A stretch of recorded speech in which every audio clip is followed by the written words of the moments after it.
Hello everybody, this is Ready Chess here. I'm taking a look at my friend Alexander Chess's games. She's playing a tournament right now. Yeah, she's playing at the International Open at the Monteolivete, TE. I believe this is in Spain. We'll take a quick look at what's happened so far. Quick recap. So, we're still in our opening. Sorry for the every once in a while stream quality goes a little off. Apologies.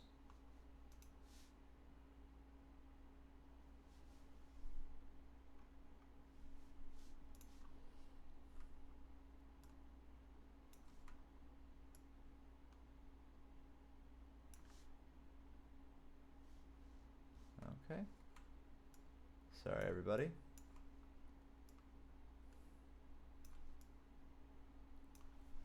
Thank you again for joining.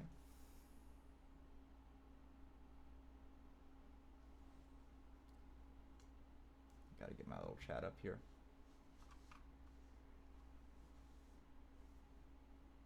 Okay, so here's what we have so far in the game. We have a nice Sicilian defense. We're going to double feed and shadow. And then this fast expansion. So now it looks like we're just committing a move here. Getting the rook over. Alright, we're off to the races.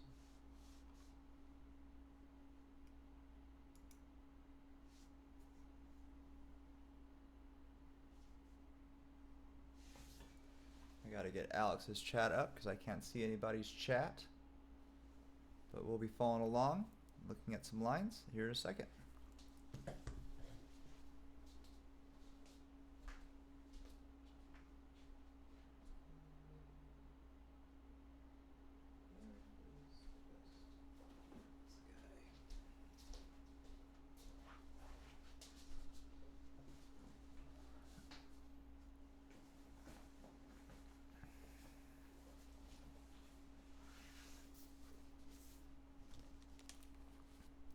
Hope everyone's having a great night. So I'm doing a little co-stream. Streaming on mine, streaming on Alex's. I'll be seeing your comments here in a second. Thank you for your patience. Then we'll get into the analysis.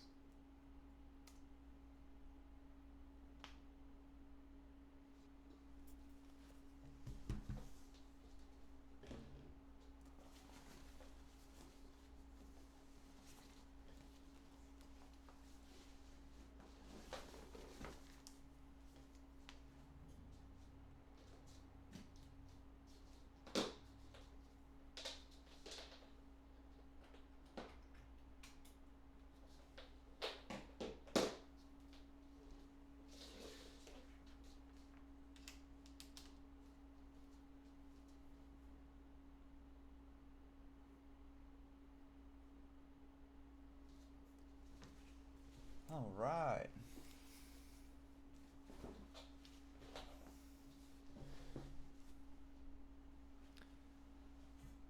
So far, had quite a bit of expansion here. Looks like we're going all the way up, tapping the knight.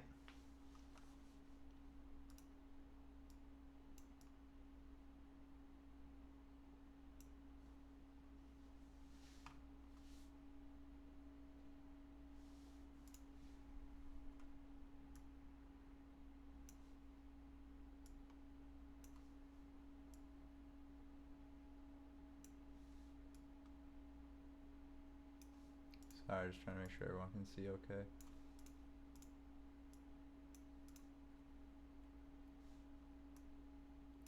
Had to switch my OBSs from one to the other to make sure that it would work.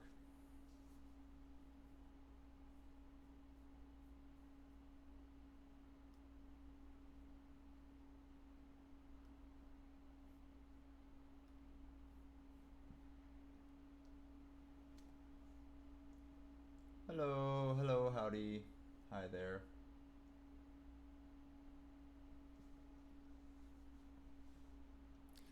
Sorry for the no sound. We're just not allowed to have any sound one way or the other.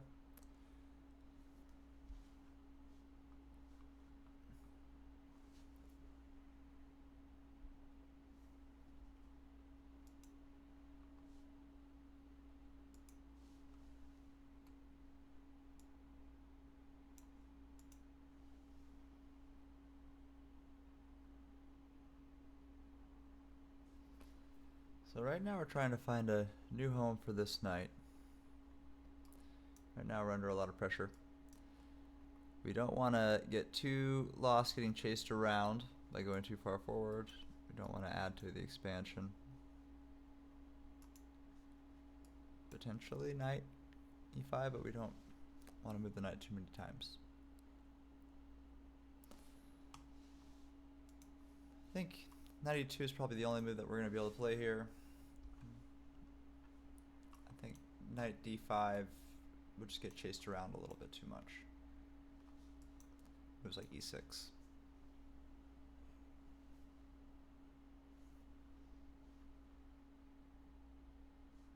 Yeah, it's a hard choice. I mean, knight on the rim is dim. We're probably not wanting to run over to the side. But I guess maybe we want to put pressure on this pawn, but it'll just be supported right away. Something like this.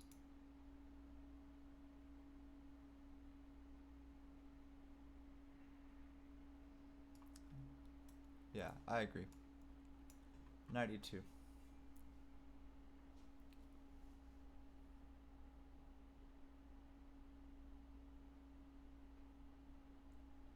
Yep, we got a WCM here.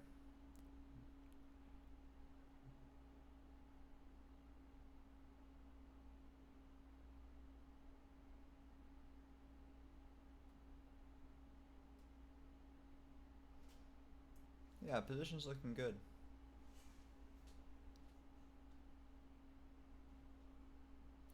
I think from here everything should develop quite naturally.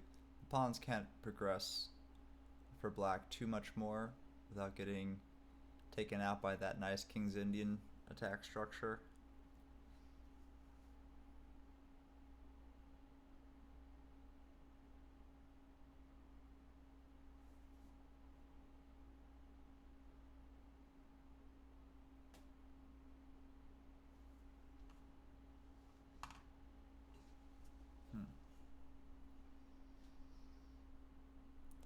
I wonder what best play for black is. Because he doesn't have a nice squishy spot to put this. This doesn't feel super comfortable. He might need to play it anyway. Hello, welcome. My name is Ready Chess. I've stolen Alex's channel to share her tournament round 2. She won her first round. Congrats to her. But now she has the white pieces and she's playing a bit of a King's Indian attack here. And yeah, we're gonna see what happens.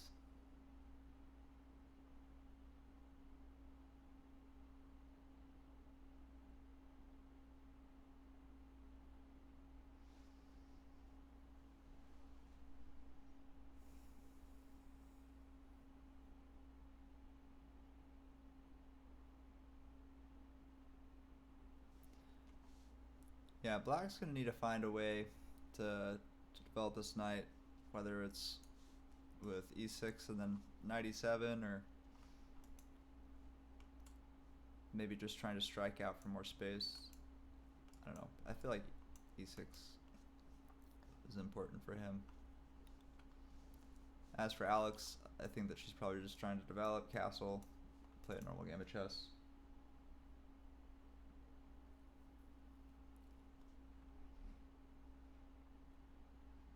Yeah, this pawn structure is very advanced, but I don't think it can get much further. These nice natural King's Indian attack pawns are holding it off really nicely. Maybe if we added one more pawn to this mix, then we'd have more of a threat. Oh, we're bringing in the queen. Okay. The queen has entered the chat.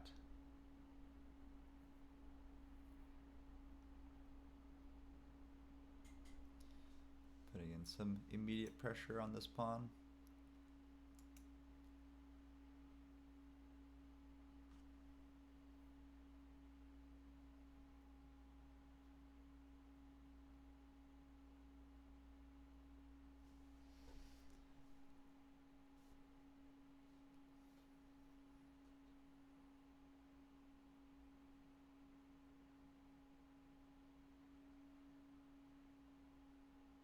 Yeah, I guess the question is, like, how much does this matter? Because if the queen does drop down, you'd be winning this pawn outright. Do you just continue with your plan? Or, and you also will have future ideas of probably swinging this over. Well, this is quite strong. We gotta respect that, but.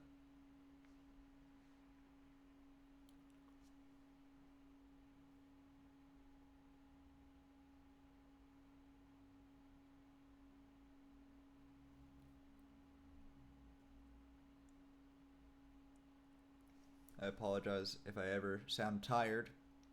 I'm in a completely different time zone from this tournament. And so it's 1:30 in the morning for me. But it's early for them.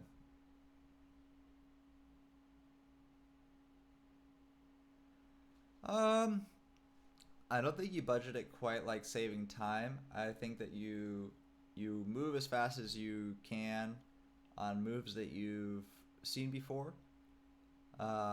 So you're not going to waste your time looking at a move that you already know the answer to. But as soon as you don't know a move, it's good to be humble and be like, I don't know what to do with this. I've never seen this before, and to kind of look at a couple of different candidate options of how that could go. And so you'll kind of, I'd say at each major transition of the game, you'll spend like an absorbent amount of time, unless it's obvious or they made a huge mistake. And yeah, so the budget kind of is more dictated on like how important a move is, not like when that move is played. Because if you don't know like the third or fourth move of an opening because you've never seen it before, that's an important move. You'll probably have to think about it for a while.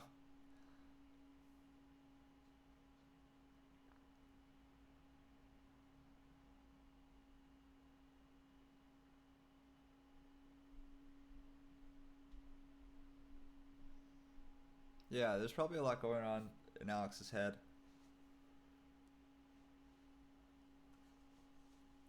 You don't want to lose this pawn because this is so cohesive. But it might be okay to lose the pawn because then this falls right away. I don't know. There's arguments both ways. And I also feel like there's a world where you could probably like f4, e5, rook a1. I guess this is in a world where this knight has shuffled around. I feel like you can, in some way, come back through and attack another pawn if that does open up.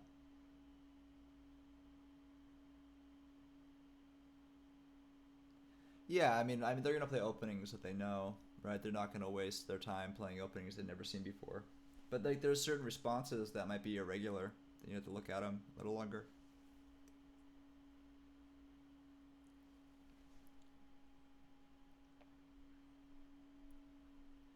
Yeah, what does she want? Greetings and salutations. Hello, hello, hello. Welcome to the stream. We're looking at Alex's game, round 2 of her over the board tournament. This is live, happening right now, just through a Discord call. So this is where she's at. It's her turn. Board is completely even. She's trying to figure out if she cares that her A pawn is in danger. Yeah.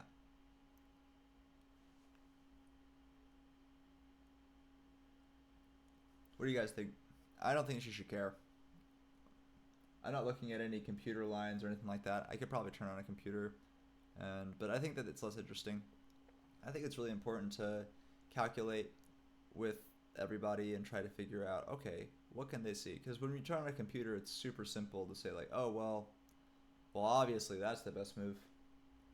But I want to challenge us on this analysis to look at it mostly with our own eyes. We'll do computer analysis later.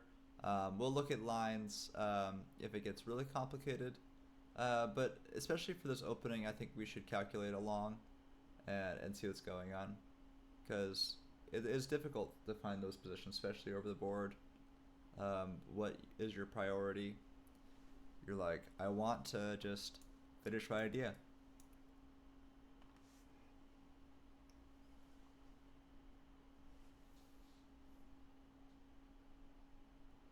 Yeah, classical chess is pretty brutal. Every idea that you do, you have to really stand behind. You have to really believe that you got the right idea.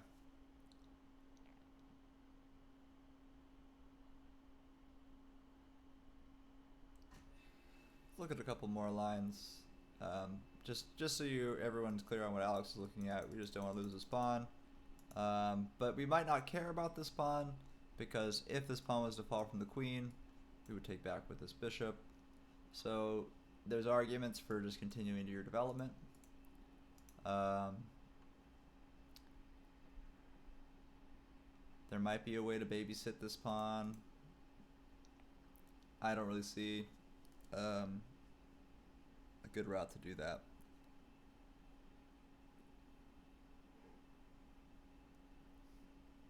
Yeah, I think letting this pawn go. We'll see after with the computer analysis if I'm crazy.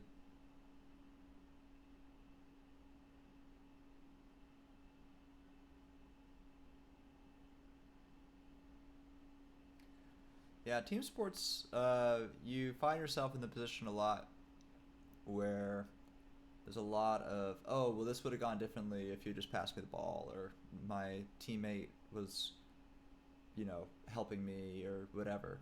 But here, it's just you. I think that's just a nice accountability cycle that people can get, In other sports, they don't have to deal with that.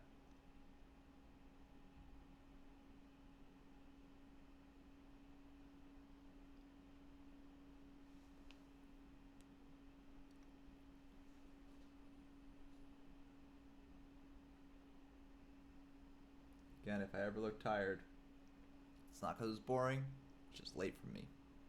I apologize.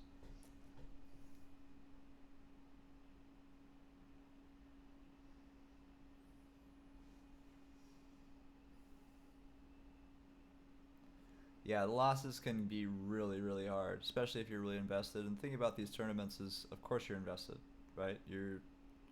Every move matters so much. Right now, there's so much weight behind if this pawn matters a lot or not.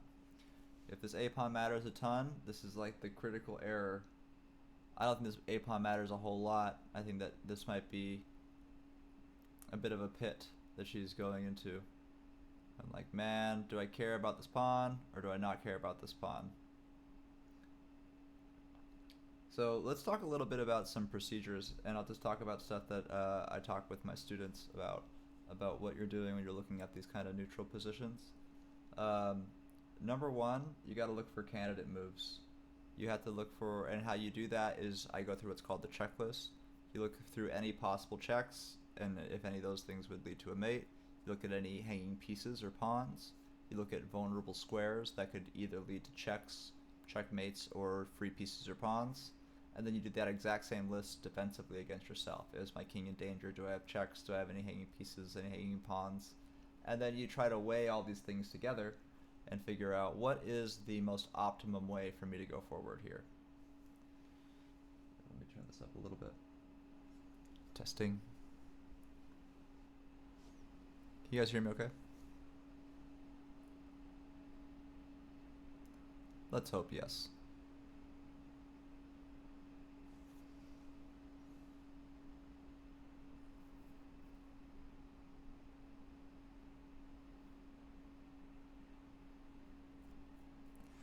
Yeah, I mean, it it is as simple as just first deducing like how in danger both kings are.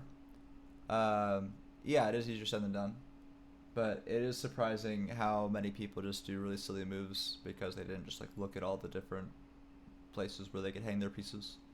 And in these slower time, like if you're playing a bullet game, okay, maybe you can't look at everything, but in a slow game, you should, in theory, be able to look at every, you know, not every, but like as many major threats as possible.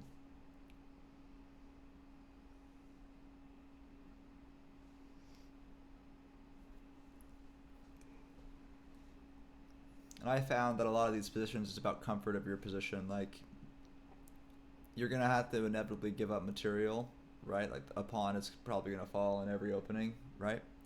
But you want it to fall in a way where you feel confident that it's gonna be positive for you. You know how the gameplay happens after that. You know what you're fighting for.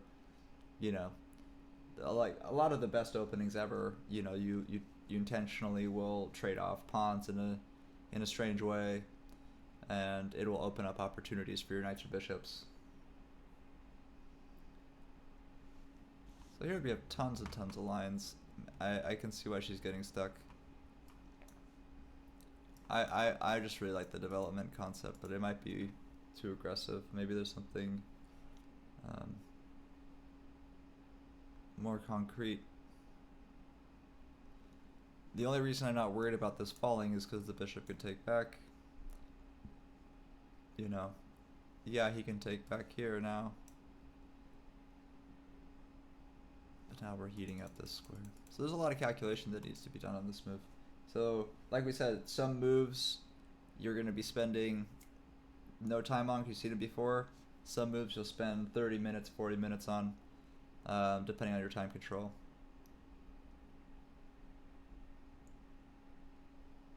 This looks like it was like hour and 20 minutes for both. Maybe an added hour after move 40. Something like that. Hello. Oh, there's no sound. Can you hear me? Or no? Guess not.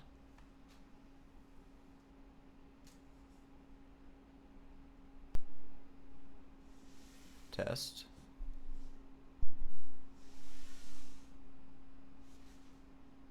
Yeah, the video has no sound, but can you hear me?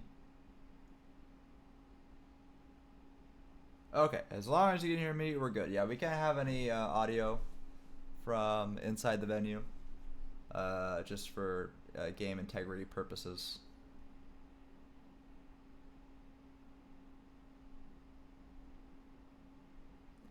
Nope, it is not a problem on your side. We just can't share any of the audio from the venue. Sometimes they let you, sometimes they don't. This venue, they do not. So, apologize to the doctor's office, and I just didn't want to play any DMCA music because I don't have the filter that Alex has that separates it from your VODs. So, you guys get the doctor's office. Okay, she's going for something. She's gonna just push the B pawn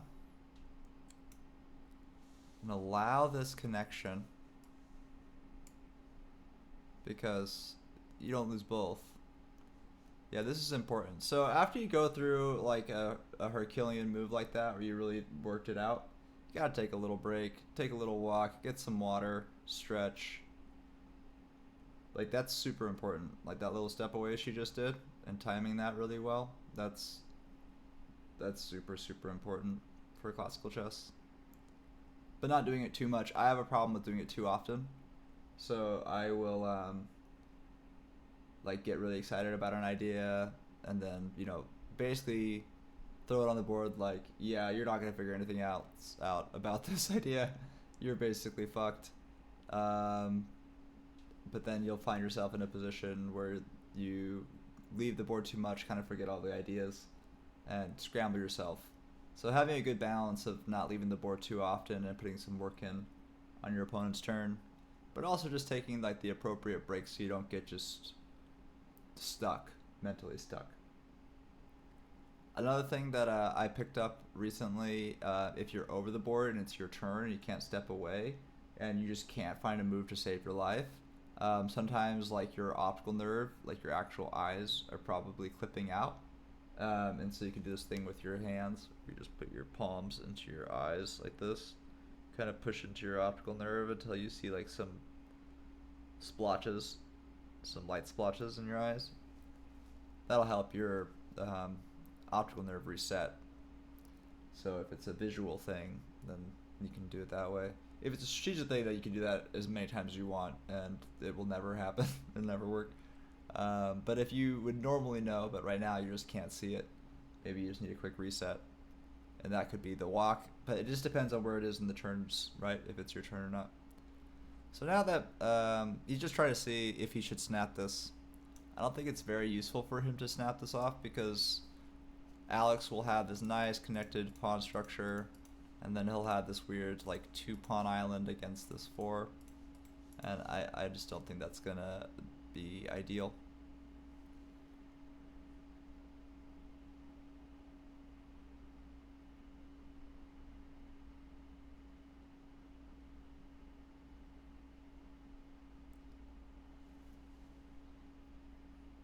But hope everyone is having a good day, good morning, good evening, good afternoon, whatever time it is for you. Hope it's good. And yeah, best of luck to Alex. Round 2. She won her first round earlier, and now hopefully she can clutch this one out as well.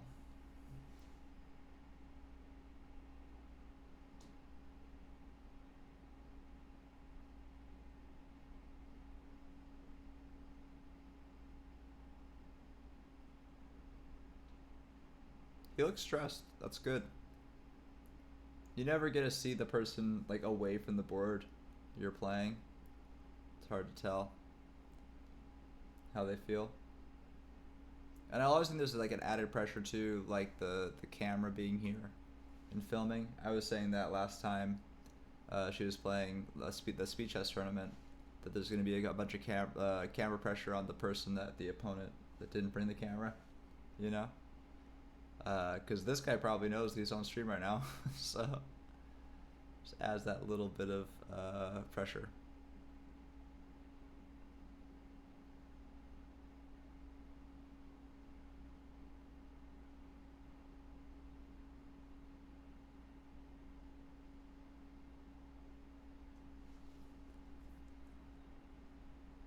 Just testing that little audio here.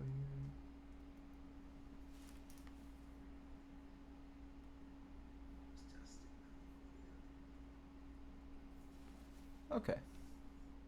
Seems to be working. I could probably be a little louder.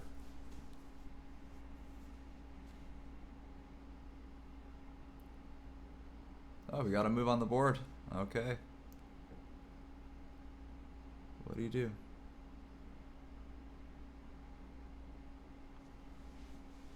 What do you play? Oh. Just finishing a pawn chain. Okay. Sure.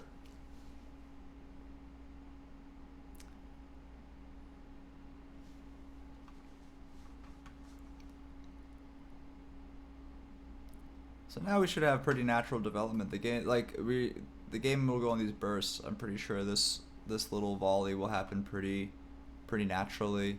This is not going to be. Well, maybe he'll want to take here now that this pawn is no longer in danger. I guess that's the philosophy behind connecting this pawn structure. So, and Alex is going to have a harder time now recouping, because this bishop has this nice long diagonal. So maybe babysitting this pawn, maybe it was right. I'm not sure. Looks like it's fine.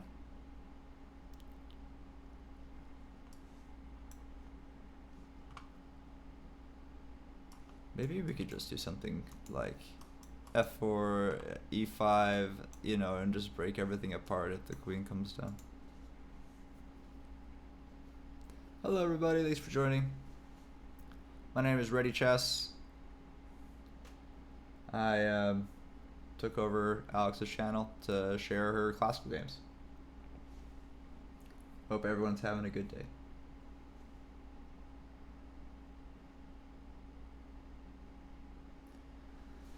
Yeah.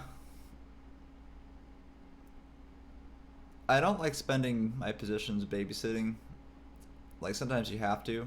but I feel like if we are babysitting one guy here, but then we're empowering the super behemoth right here, you know, like, it just becomes more complicated and our opportunities will start to dry up. So let's see what we want to do here.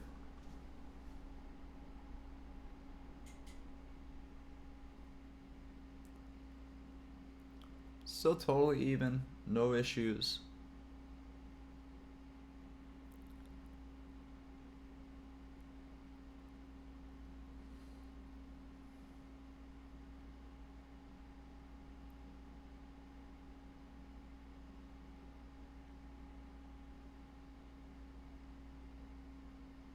Am I psychotic for wanting f4 and e5? Possibly.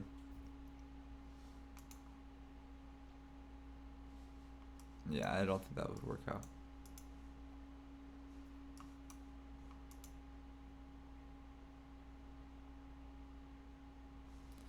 Yeah, I see what you're saying with the knight c1. It is a little ugly. I'd rather this knight help with, you know, policing the center, not babysitting this edge pawn. I don't know.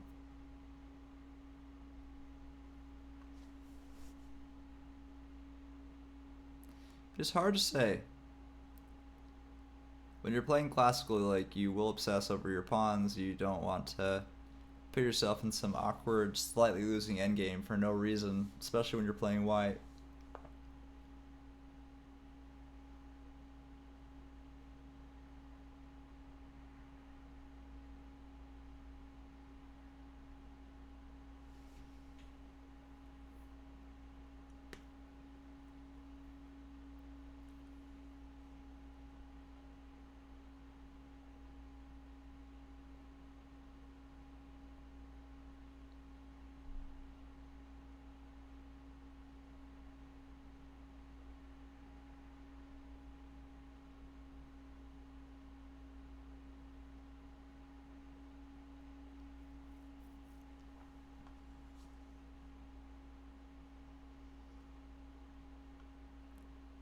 Yeah, it's possible this will happen, just out of utility, even if it's not the most active or accurate move. Just to get a move on the board and kind of keep ourselves going. But I feel like that passivity would add up. Like, it would open up doors for moves like this. And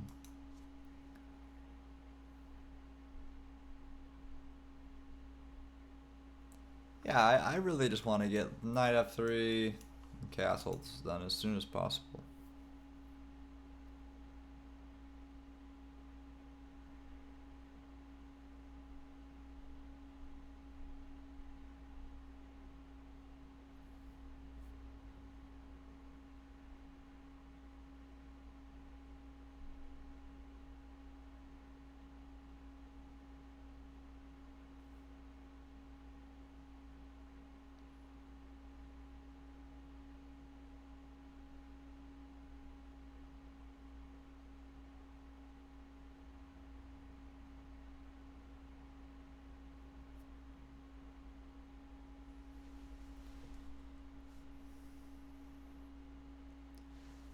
Sorry, I was just calculating.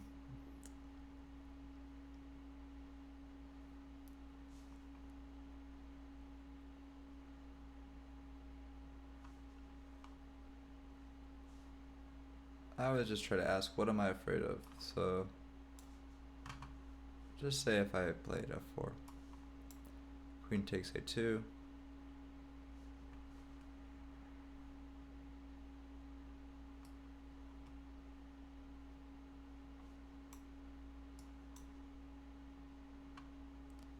e5.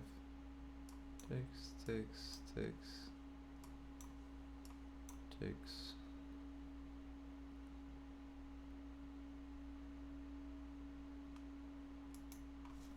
I don't know. I might be being a little bit optimistic.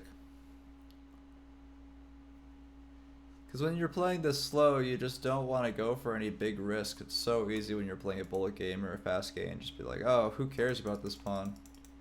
But in a slow game, like, you're gonna obsess over this pawn like all day if you hang it for no reason, and it makes you lose.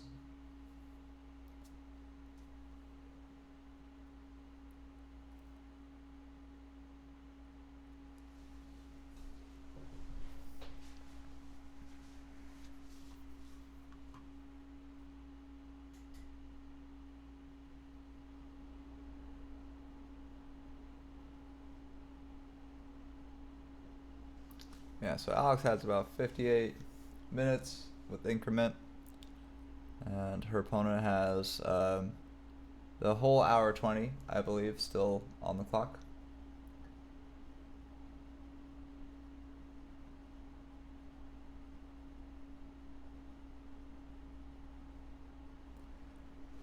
Yeah, I feel like the reason that she's not just popping this off right away is it opens up a lot of weird doors for the knight and bishop to become hyperactive, because right now this is a cooling move, and that'll just heat up. And I don't know exactly how that would manifest, but you know, yeah, I'd rather active play like this than Ooh, okay, so we had a little damage to the evaluation. Let's just take a look and see what would have happened with knight back. Similarly compromising, so I'm glad it was active, at least with active play. Yeah.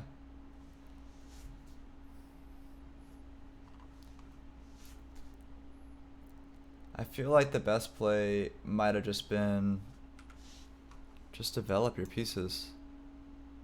I was right. I was right. That was the move. Just don't care. Care less. This is like a little bit of a too much of a care move. Committing a pawn here, because we're going into quite a big onslaught. I mean, it will liquidate. But we don't really like doing these tear-ups until we're castled. And the super late castling play is a little suspect. Create a lot of weird tactics and stuff that you won't want to deal with, especially slow.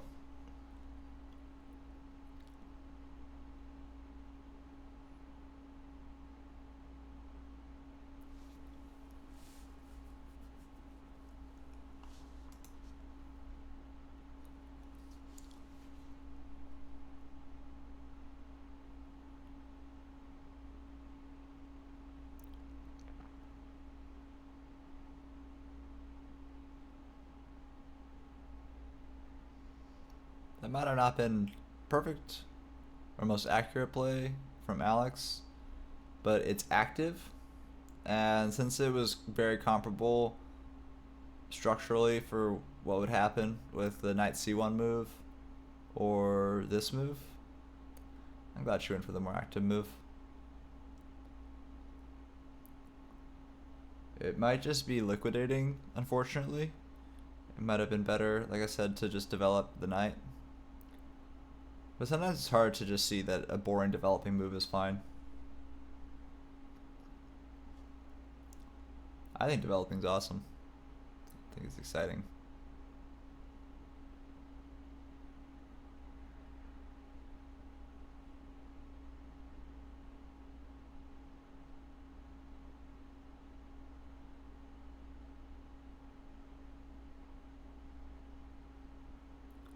So what are the candidates' moves for him? What's he most likely to play? If he takes, knight takes, bishop takes, queen takes, okay.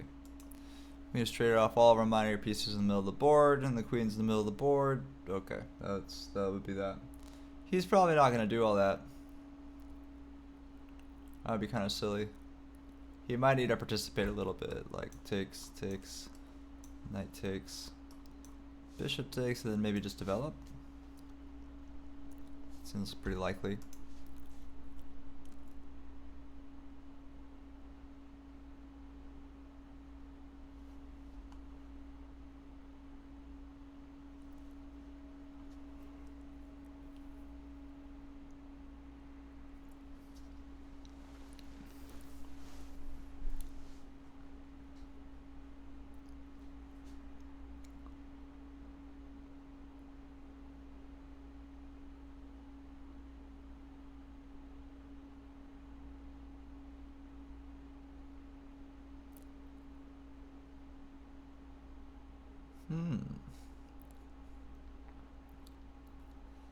I like how slow he's going on this capture.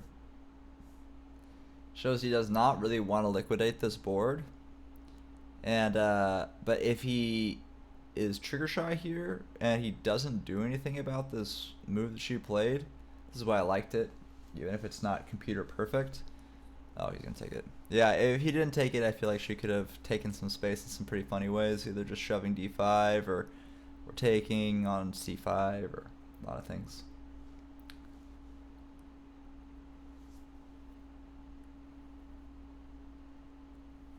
This will be a fast move.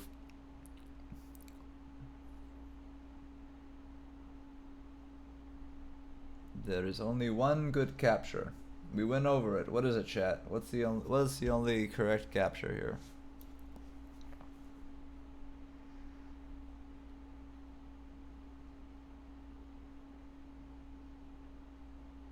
I agree, Alex. I concur.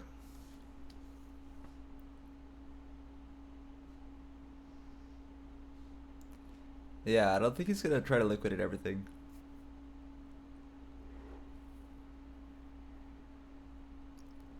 Pretty sure that there's gonna be a little bit more diversity in opinion here. I think that logic says you're gonna want to keep it complicated.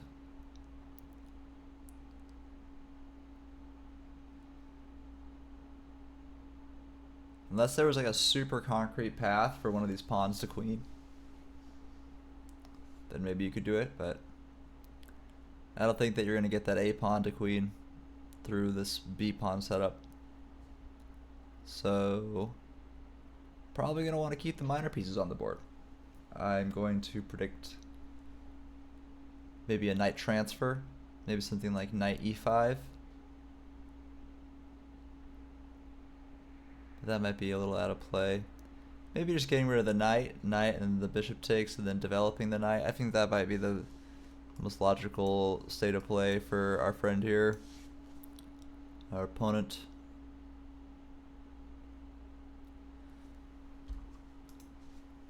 Because if he tries to hold on to everything, I feel that Alex's knight is kind of a monster. And if she can make that knight move again, which I believe she can, just with yeah, if this knight tries to go somewhere like this, you can just tap it here, and then you're getting this fork. A lot of interesting play that knight can do. So he's probably just gonna have to lock that thing off, whether he likes it or not. Bishop takes, and then I don't think he's gonna want to get rid of this very nice bishop. So we're gonna see knight coming to f6. I think my line was probably gonna hit the board. I don't see I don't see a better way.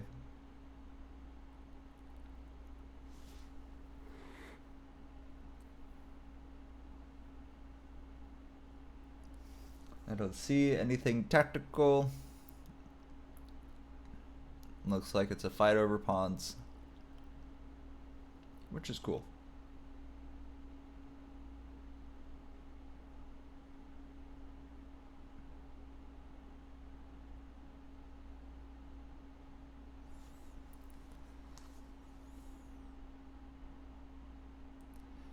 Which is cool.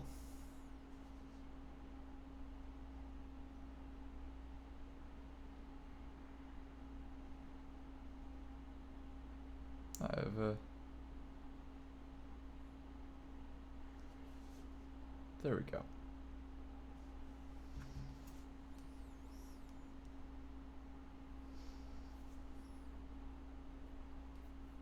Oh, we got the first part.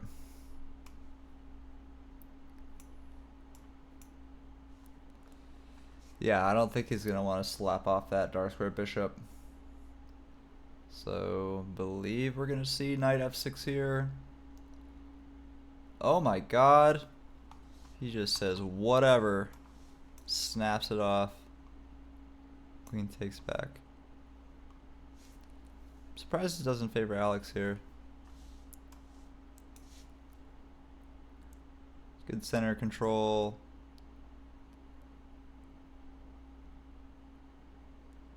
Yeah, I think that eval is going to start over time softening up to probably neutral.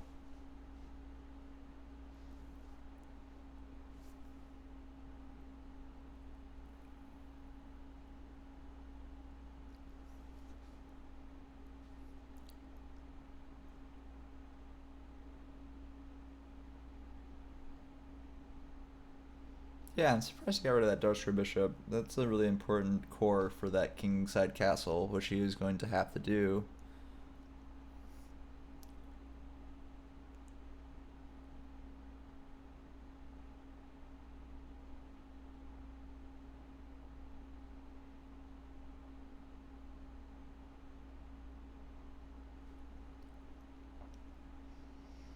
I mean, Alex should probably just develop, right?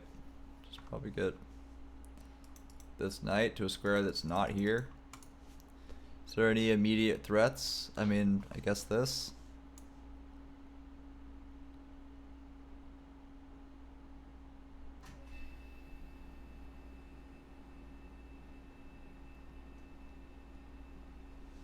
I guess we can have our queen just babysit everything if we really care.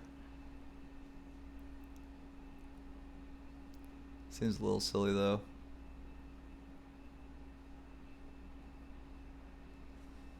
I'm looking at this e5 bishop checks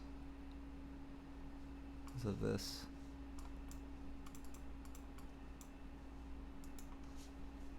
But then the queen would probably just, I mean, that's still pretty nasty.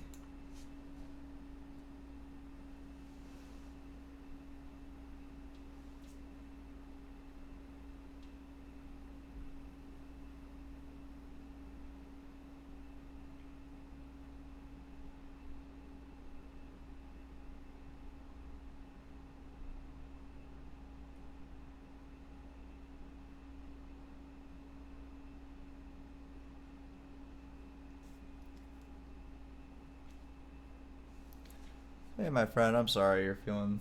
It's a terrible down feeling.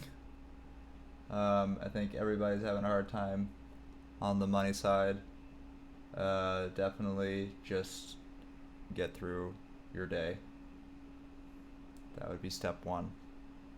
Sorry you're having a hard one, but hey, you're here. So you're socializing, that's step two.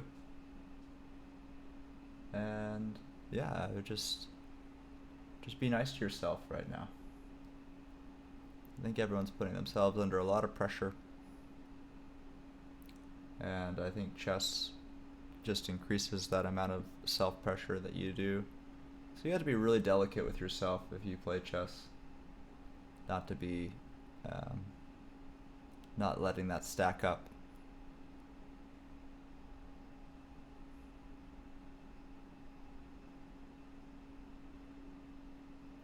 Yeah. I mean, when it rains it pours too. And so it might feel like it stacks up and it's just in your plate, but I would say in general, most problems rhyme, and a lot of people are probably having very similar crazy problems to you.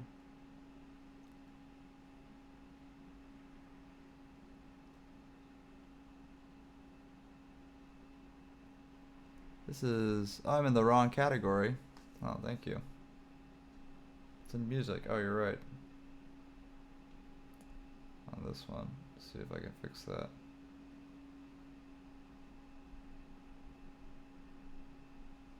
This is Alex, who's streaming right now. She's playing an over the board tournament. And I am doing commentary.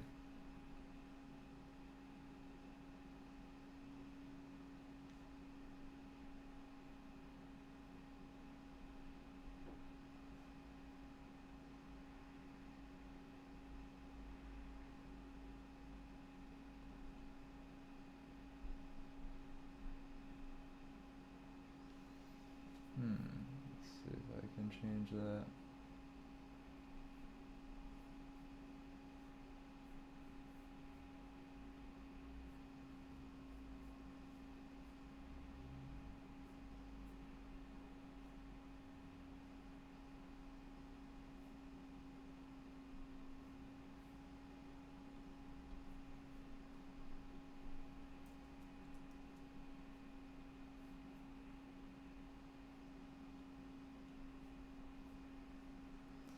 Perfect. Just fix that. Back to this chat. Now I can see everybody.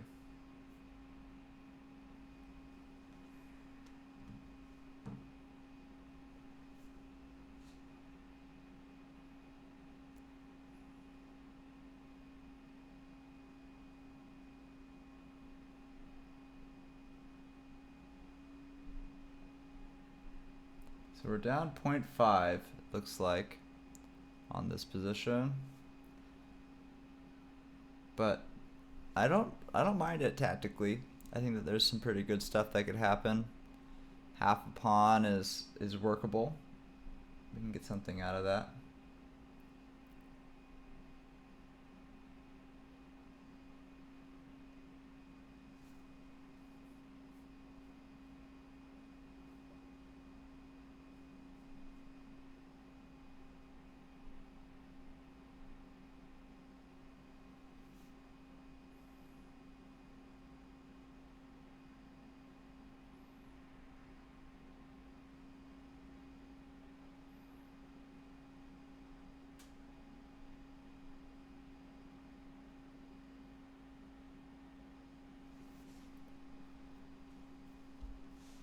Let's try to find some candidate moves here, team.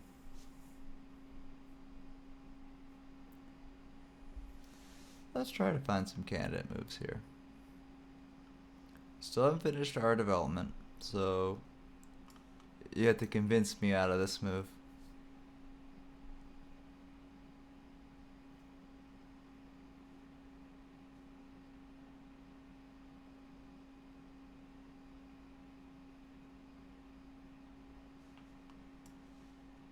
Queen would take. I guess this would be a nice double tap.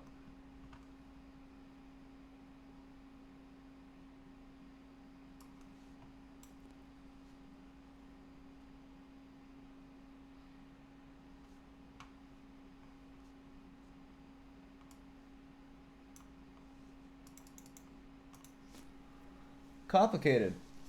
A lot of calculating you'd have to do here. This is why I try to castle sooner. That's a lot of stress trying to figure out what to do with the king here. Oh, looks like the stream over there is cutting out a little bit. It's fine. Just be a little jittery for a second.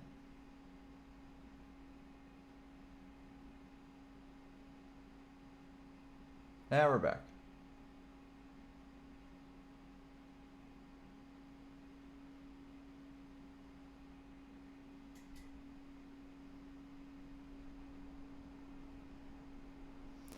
Yeah, I mean 92 looks good.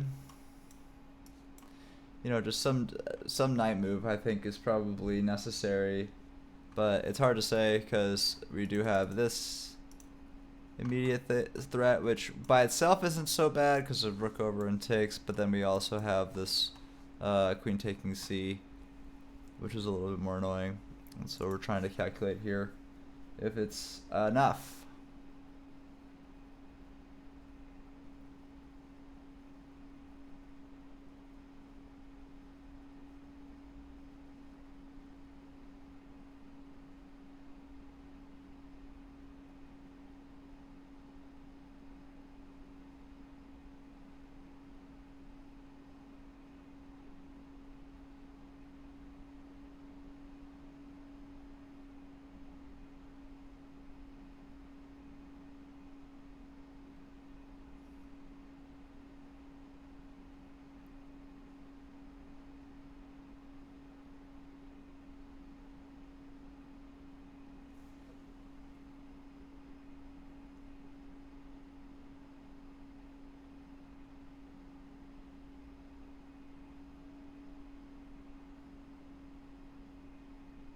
Let's see.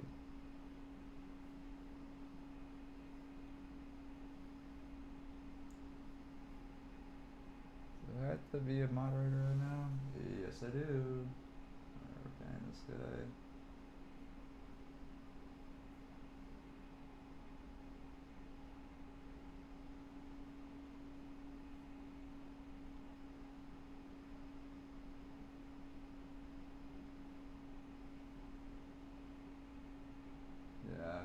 fixing it.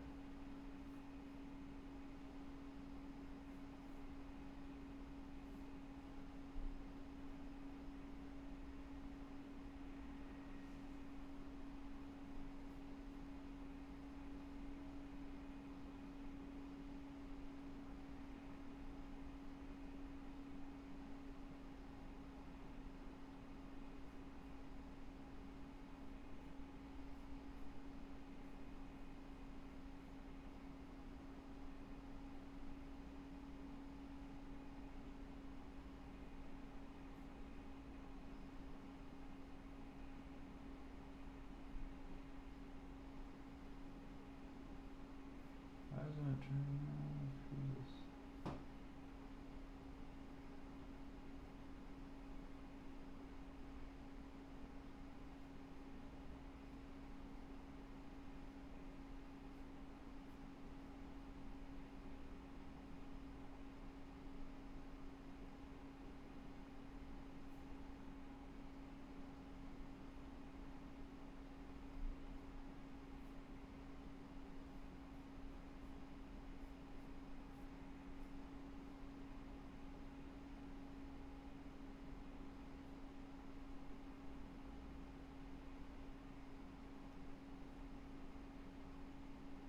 Okay, finally, Jesus Christ. Annoying. Sorry about that, everybody. It's banned.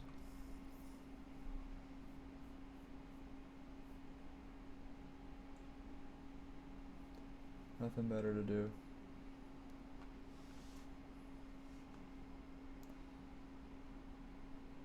Anything happen here? Okay, good.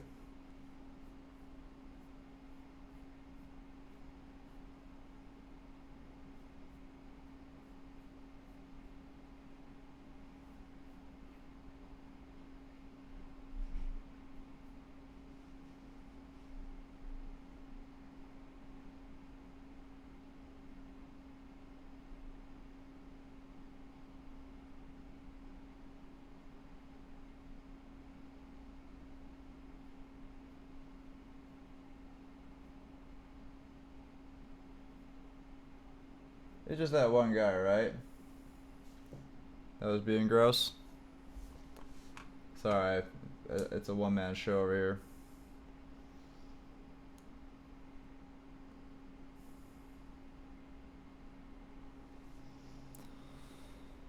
Alright, back to work.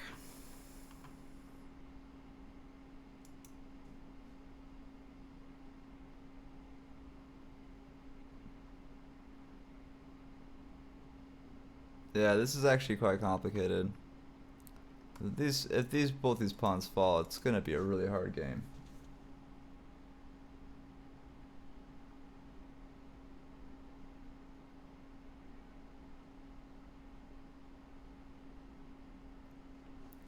Hello everybody, thanks for joining. My name is Ready Chess. I stole Alexandra Chess's channel, and I am analyzing her games at her over-the-board tournament in Spain.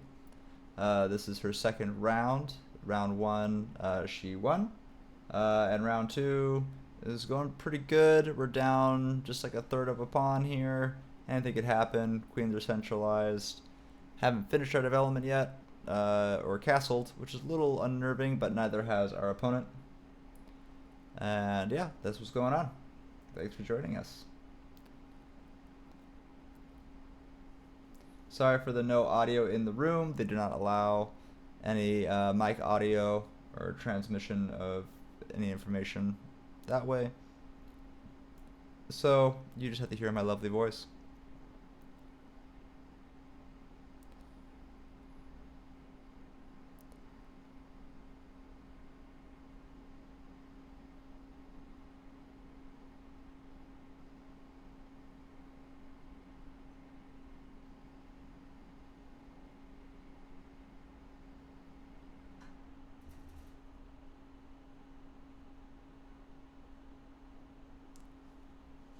Yeah, what a complicated position.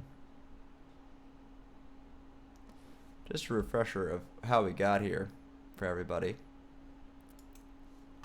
So we played a Sicilian, And then, yeah, we just kind of turned it into a King's Indian attack. And then he shoved this early King's Pawn, early Queen's Pawn situation. We braced for it with this rook over. Here we kind of decided we didn't care too much about that pawn. We decided to strike out of the center, trade off everything, and now here we are. That's how we got here.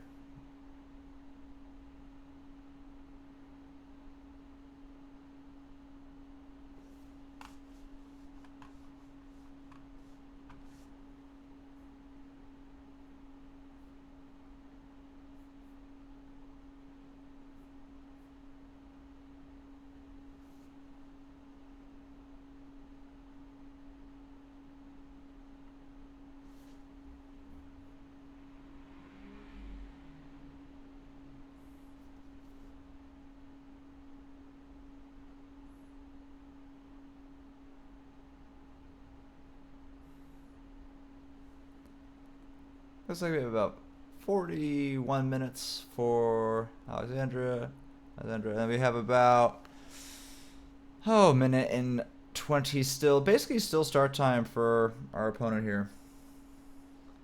Yeah, that increment adds up like crazy.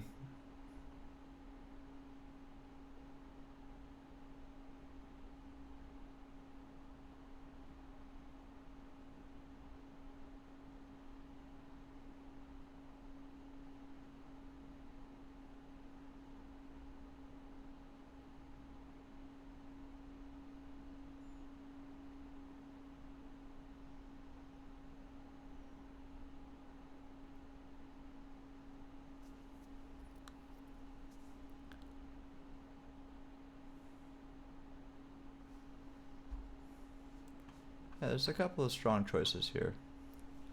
I want to poke around and see what I think is best. This is my what I feel is probably strongest. This would be my first guess. Seems reasonable. This is recommended in chat. About the same.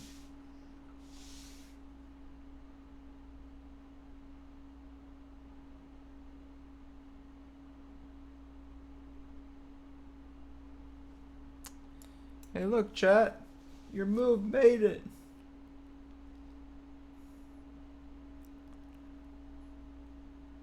Made it into the real life chess game. Good job. Whose move was that?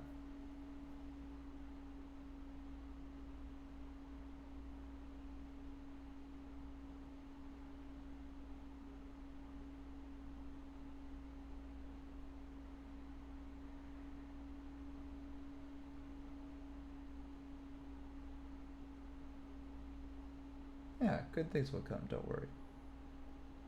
Yeah, I think this is Drunken Mushy was talking about. 92. Here it is. It made it.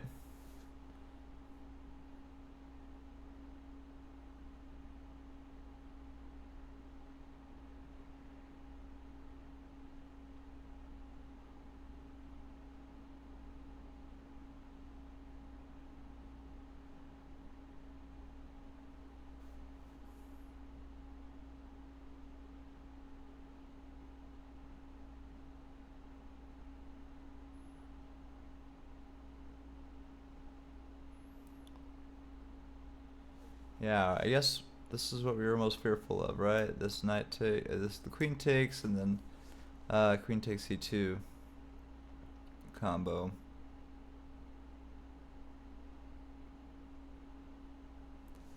But I guess we're not overly worried with that because we'd be able to castle and then take on a7, which is probably more powerful.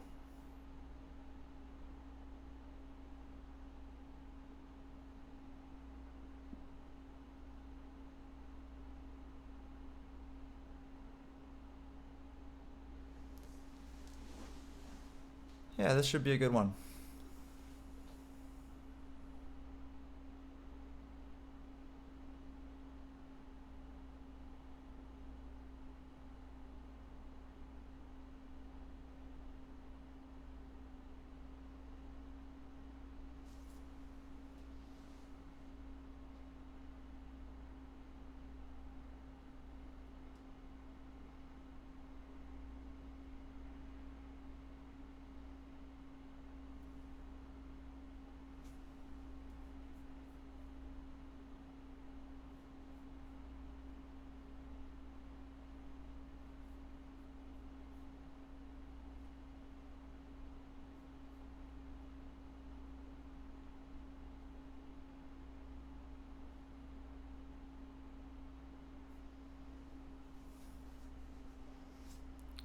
Okay. I mean, he's probably going to want to prioritize castling over snapping this pawn. Just because the immediate responses are so brutal. But he might want to just get everything started now while he can. I don't know. Does he want to get paid today? It's a cookie today, 2 cookies tomorrow situation.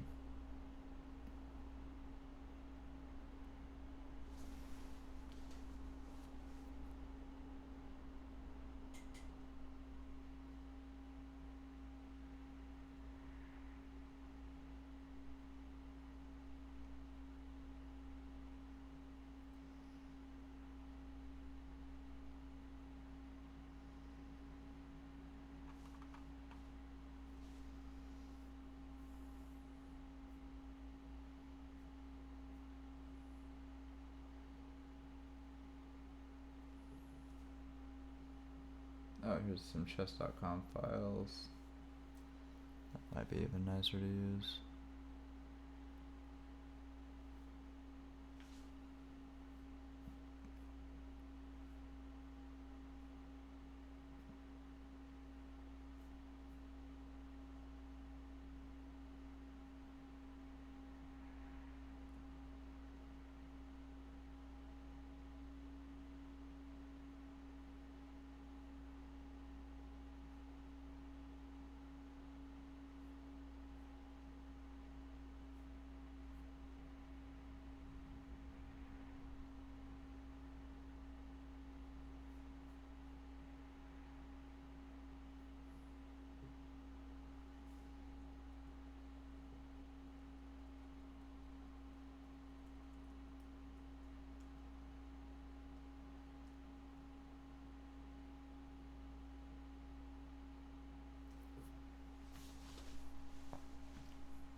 Okay.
It's like we had a move.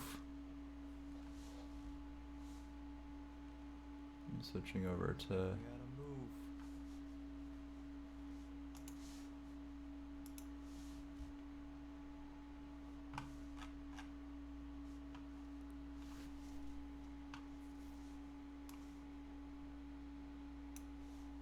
All right.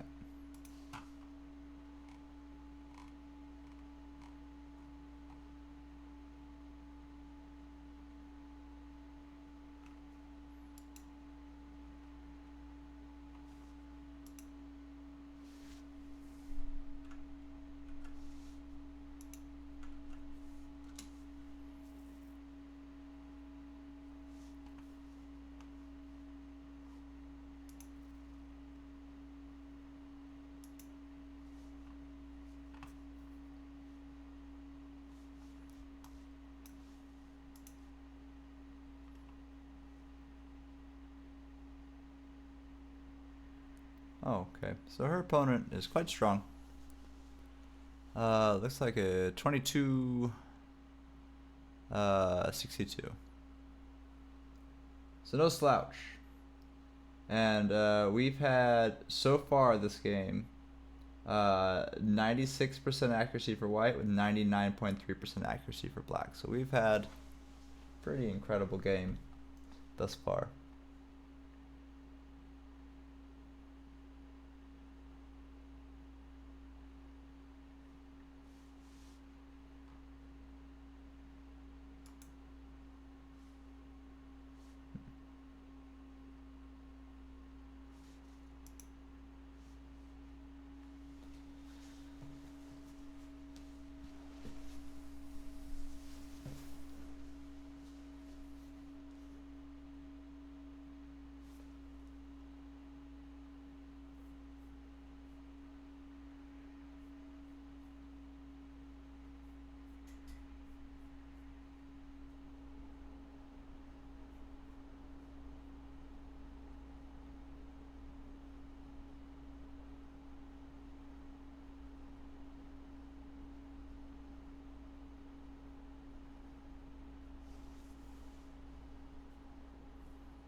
Yeah, the accuracy of this play has been pretty nuts.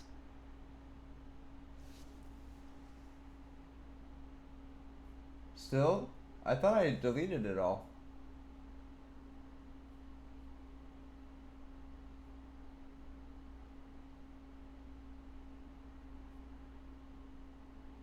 They're still spamming?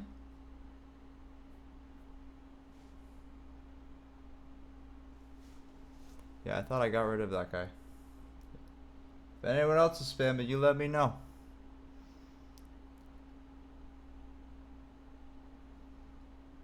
I'm trying to make sure I'm seeing what's going on here with this chess game.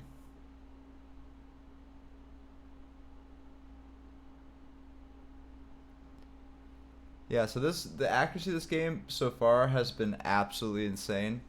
Like I said before, it's been 93.6 for white and 99% accuracy for black. So it's been basically perfect play. Super complicated.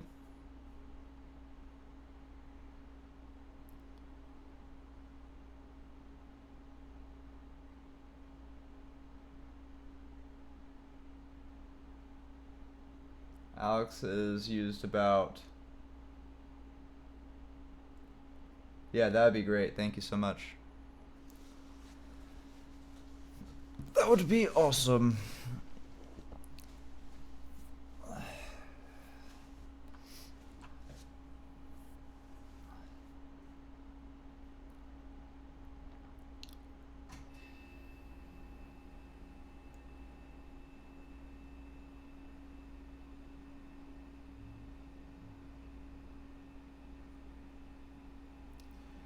Yeah, it kind of came out of a like a King's Indian attack kind of shape.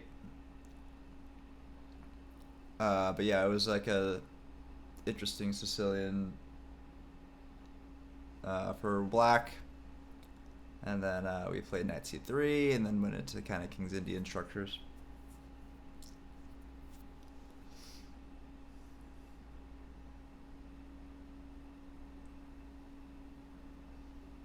Yeah, if you want to see the opening just from the front.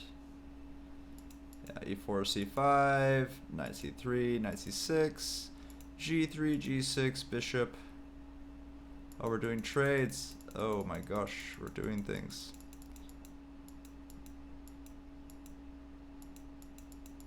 Okay.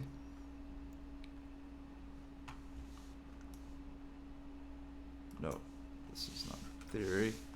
We're here. And then this was here. And the queen takes here.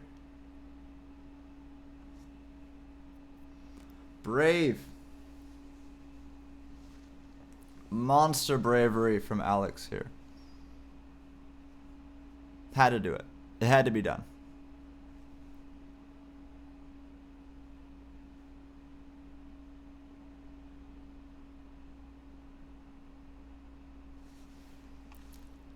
Now we're castling. Okay.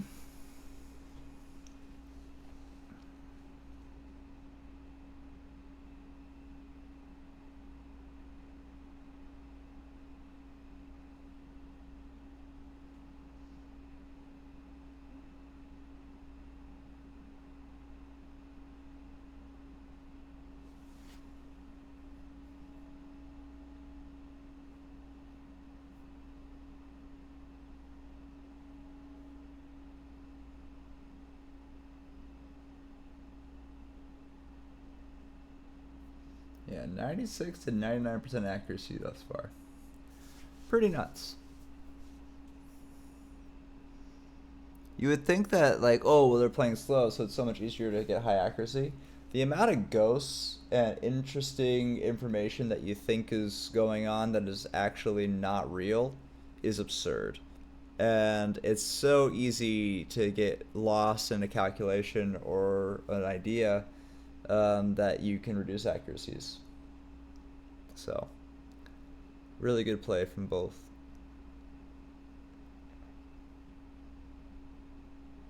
Hello. Thanks for joining.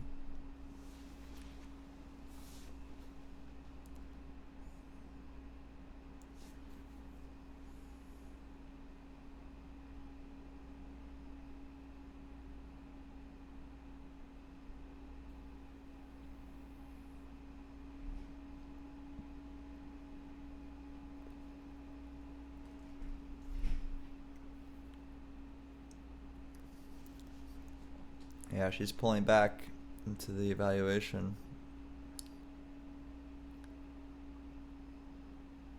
Man, this is gonna be such a fight. This is gonna be a crazy fight. I'm anticipating, if I had to put my chips on the square right now, that this game might tie. It might draw out. Because what I think might happen here is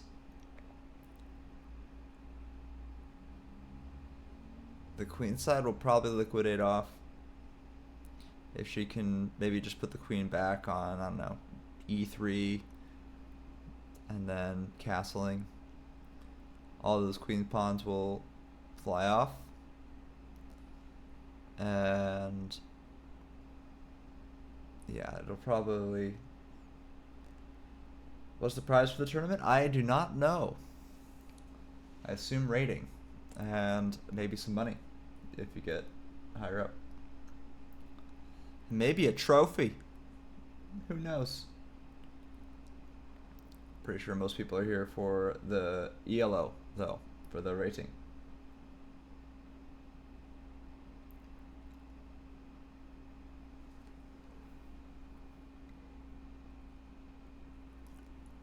Whoa, I love that. I love that. That's so cool. Just saying take it.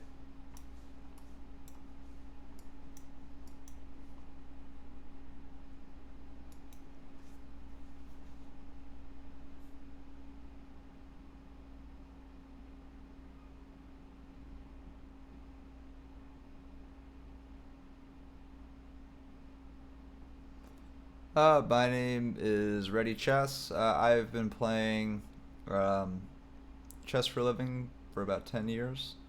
I've played a lot of speed chess and got into classical chess for the last 4 years or so, 5 years, and started taking it really seriously. And then over the last little bit, been doing some streaming as well on the chess.coms and IRL.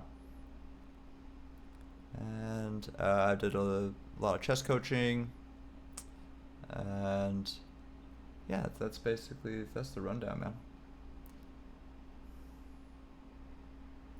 man. My peak rating was 1950 USCF. I think that'd be like 1850 or something like that FIDE, approximately.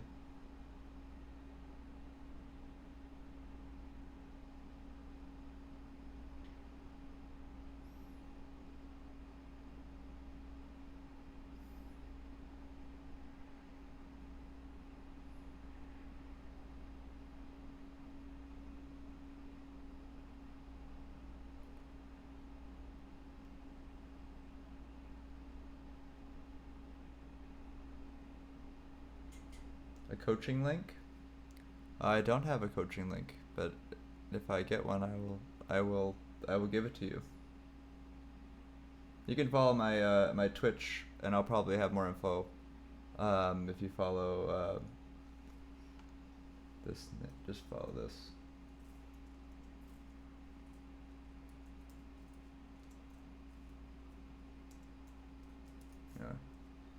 Yeah. This is in Spain.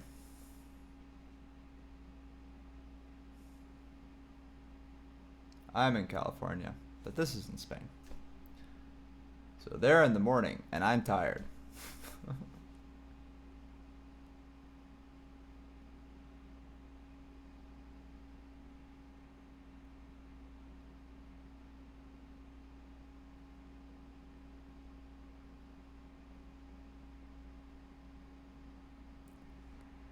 Yeah, strongish. It all depends on what you think strong is, what your goals are, right? Yeah, it's pretty tense. The gameplay so far has been ostensibly perfect. I want to see if it's still that way. Double checking. Yeah, 99.7% accuracy to 96.9. Holy crap. Good morning. Good morning, Chess Dojo. Hope you're doing good. Is that Kostya? Kostya!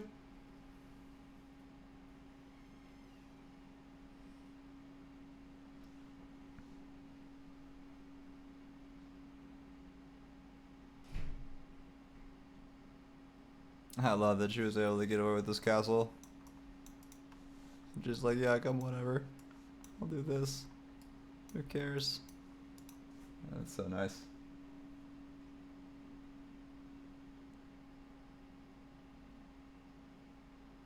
And then if we get shoved, then we're just like, okay, whatever. Just bring this back. It's pretty nice. Oh, I guess we have some threats here though with this following up. We would probably yeah, actually this is something to be respected.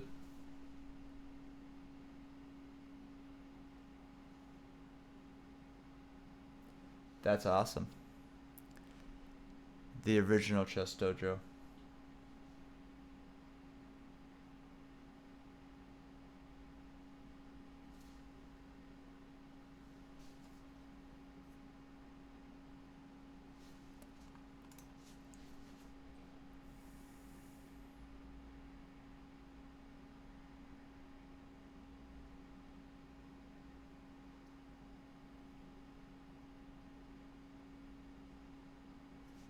There's no need to go back if the rook hits you in the head. You don't need to go anywhere. You can just be like, it's fine. I'm good. No problem. I don't know. I'd probably want to move.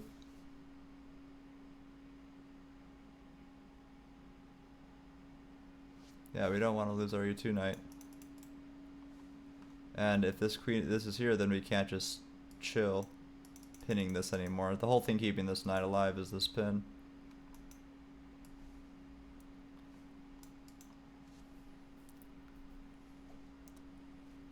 Yeah, we might need to do something kind of silly. Yeah, this rook over is looking pretty appetizing. Rook E1, rook Fe1, let's see.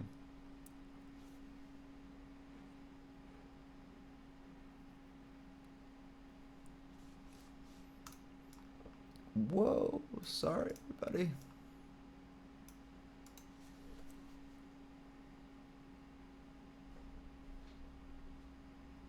I shook your screen. My bad. My fault.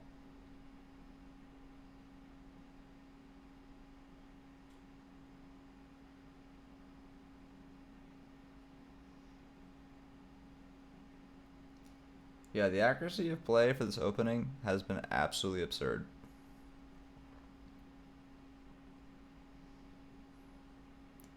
Alex is like, yep, I'm going to play some really good chess now.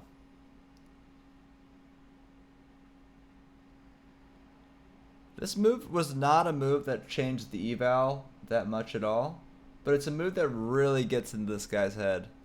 Because being able to snap back and take that while also getting the castle together, that's just really disheartening. He didn't really get to stop any of her plans.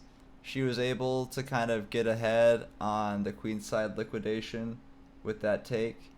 The queen takes a7, and the rook over is just a little too slow.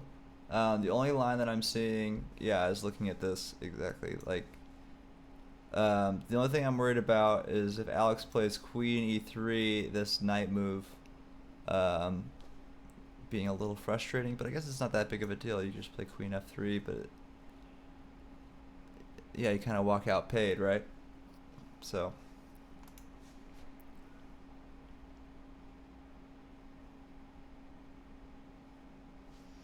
Yeah, I mean, is this or this, right? It was either gonna be rook up or rook over.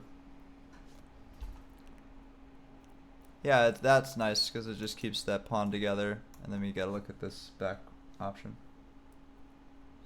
Yep, just like we were talking about. Hey, look, we could see the future. Crazy.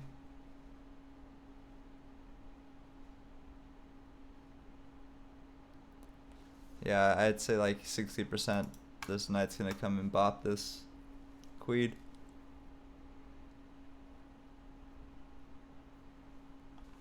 And then, yeah, queen f3, rook e2, play chess from there.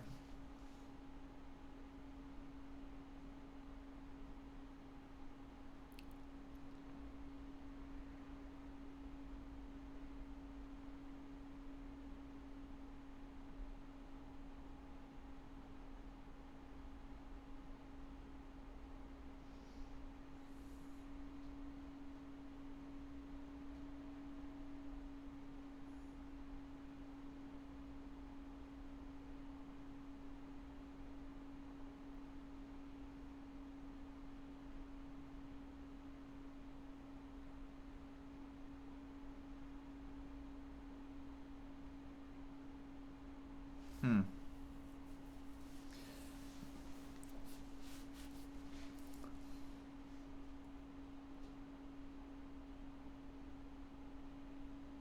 I wonder.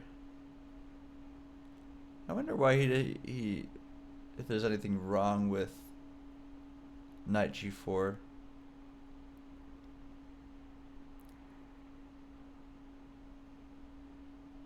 I guess it just makes immediate queen f3.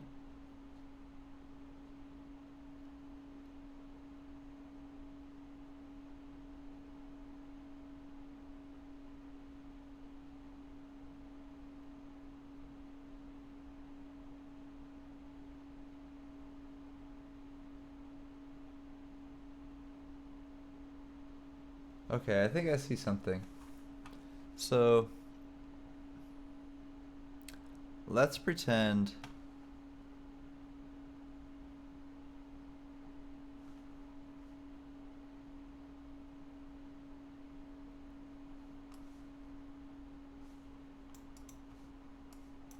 yeah, knight g4.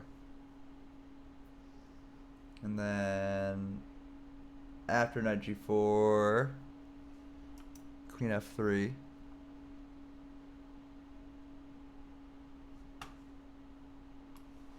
Bishop takes. That's not good. Maybe h5.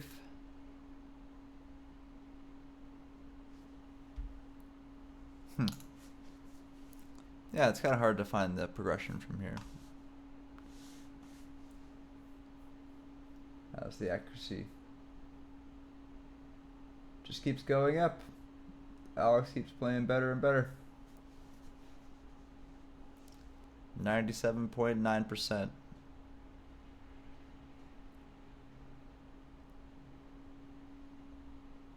Great moves. Great moves all around.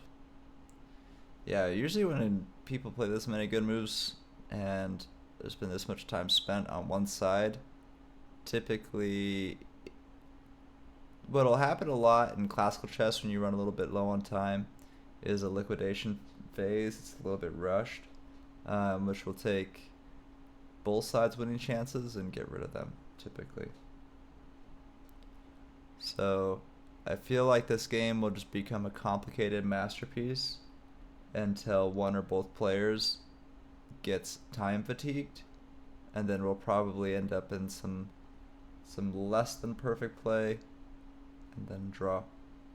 That's my anticipation. Because the quality of play has been so good.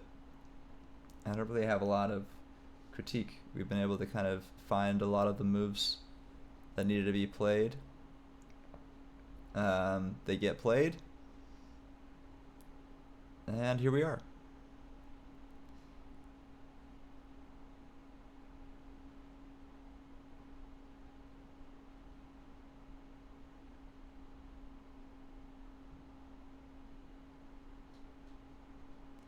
I love that we've been hanging the A2 pawn for like half the game. She has an increment, and I believe that she'll have a move 40 extra hour. I believe that's pretty standard. Yeah, I think, what are we on right now? What move number?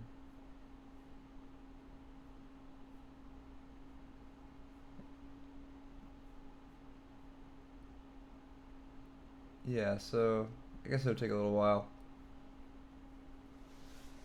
But if we're getting an extra 10 seconds per move and the position is getting a lot less tense, like, we could probably get those moves on the board.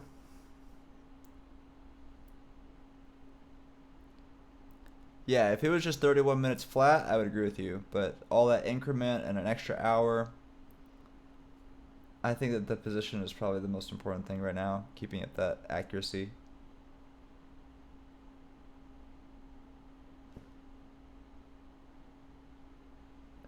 Yeah, his time is like 59 minutes currently.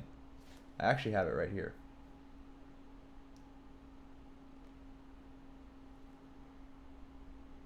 Yeah, he's at 59 minutes.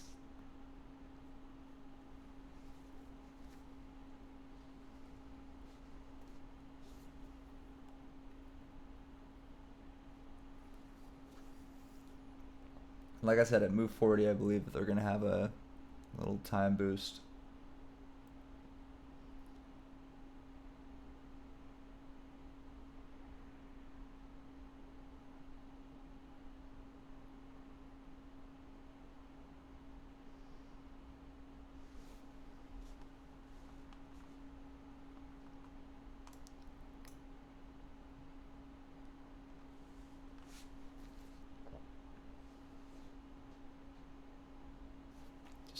Trying to create as much pressure as possible. Logical, as one does.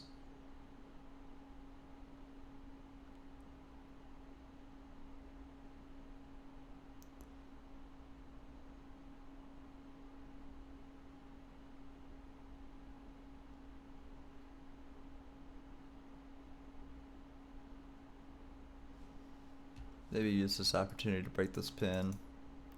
Get this rook moved over. Then we can...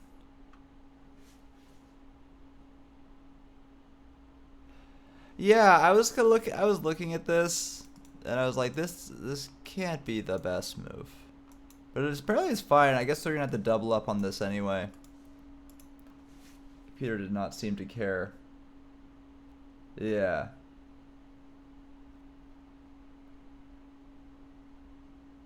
But I see what you mean. It feels nice to just activate everything as the first priority.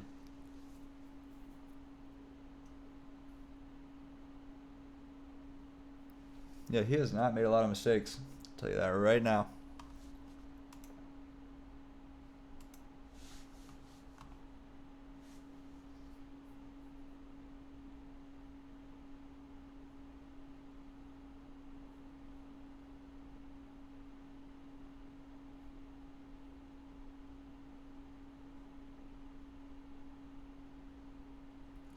Yeah, 97% accuracy to 99.6.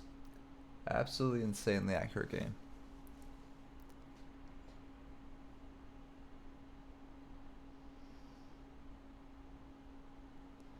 I wonder what Alex's first priority is here. I'd assume it's just rook over, right? Like just rook FC1. Say don't take this, please. I'd like to keep it. Then maybe we can deploy this knight somewhere else later. And what's this knight's job? What is its purpose? That's pretty nice.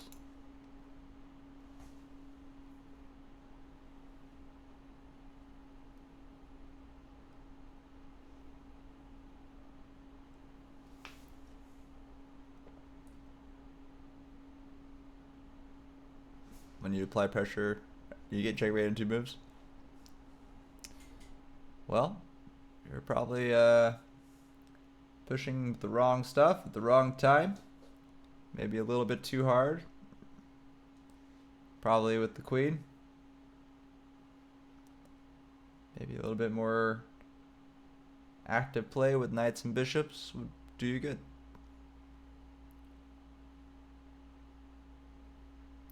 Shouldn't be that dangerous to push.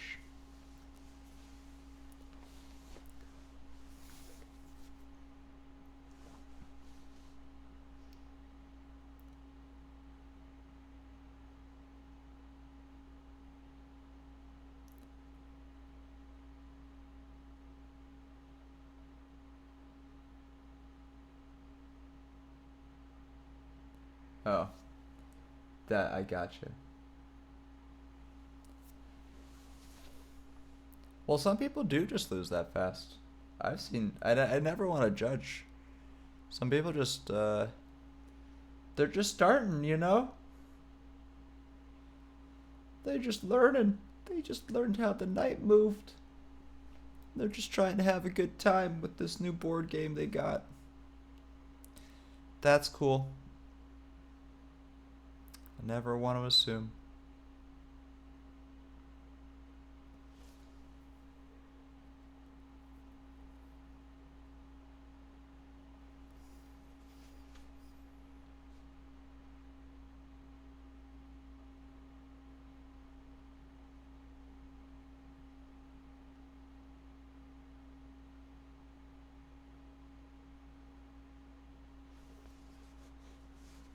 $800 is good. I like that range, that 800 to 1,000 range. I think it's hardworking. It's a very hardworking range of chess player in the modern day. In 2013, if you said you were 800, I'd say you were trash. But that little 800, 900, 1,000 group, I like that group. I think that they got a lot of potential. The next move, only move that I see right now that makes any sense is Rook C1. I don't know why we can't play it. I don't see the big hang up. The reason why I want to do this is this bishop is pinning this knight, and that's super annoying. And the rook is going to double up. But if we unpin this, then we can use the knight to defend this and cool this down a little bit, which just makes sense to me.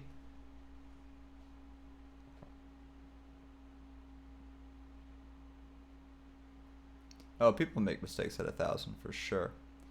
I would say like the breakdown goes like this. At 500 and below, they're still forgetting like piece movement and like basic tactics.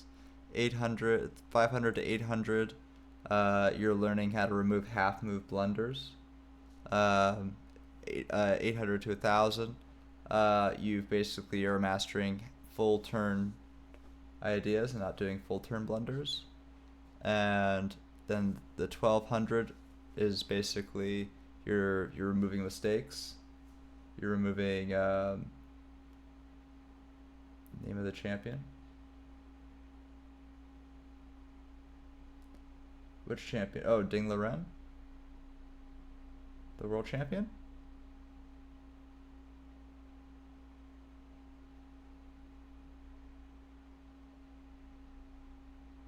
Which champion you talking about?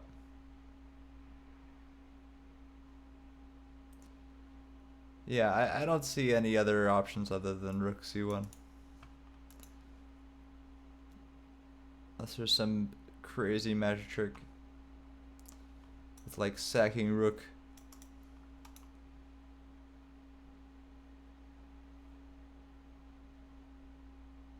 Oh, who is she playing now? Oh, this guy's name is... Please hold. Ray... He's a FIDE master. Oh, wow. Raymald Harkine. Henique. Yeah, so he's definitely favored. He's 2262. And yeah, it's pretty high FIDE rating.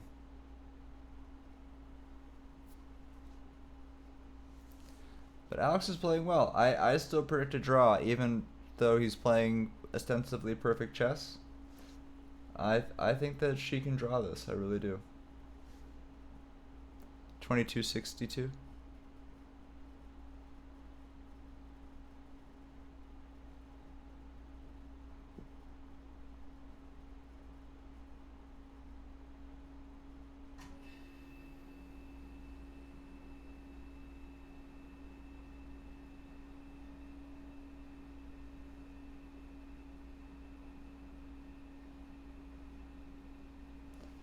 Yeah, I would. The best chess to improve is probably increment based. Probably 1510 on chess.com if you had to play online. I think the best chess to play is not online. You probably should just play over the board any way you can.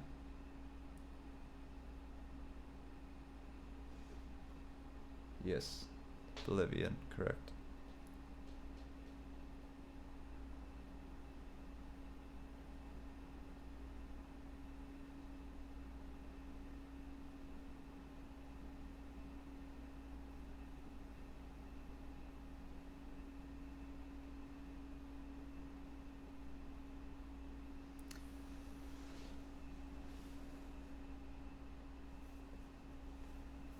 No, she is not.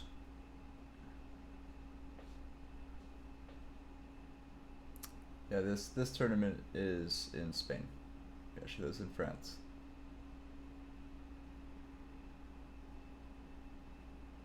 Yeah, I'd say it adds tactical, has some tactical powers for sure.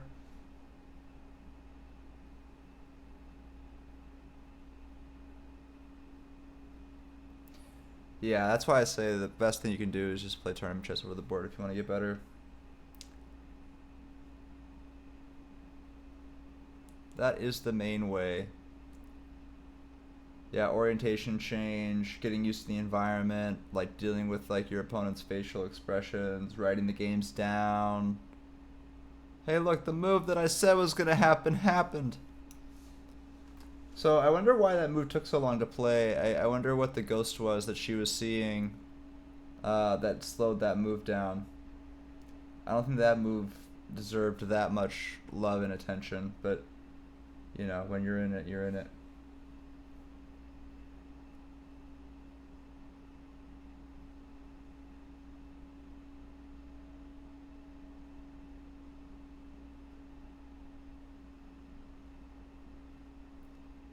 If I had to play here right now, I mean, I would prefer to play black. But I don't think that either side has like any like terrible things wrong with it.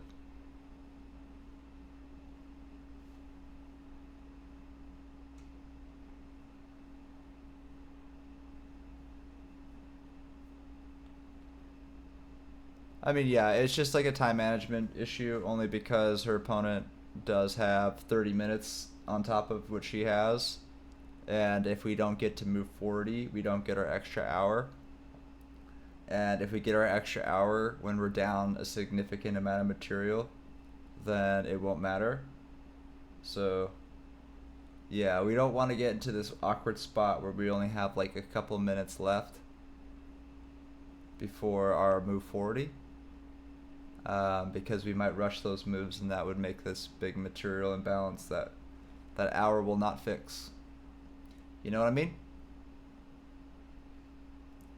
So, yeah, now it's the way I get back in this personally when I'm in this position that Alex is in over the board is I put in a lot of work into my opponent's time. Like I want to basically know what I'm gonna do like right away. Yeah, here she just instantly played it. Yeah, didn't even no reason to waste any time.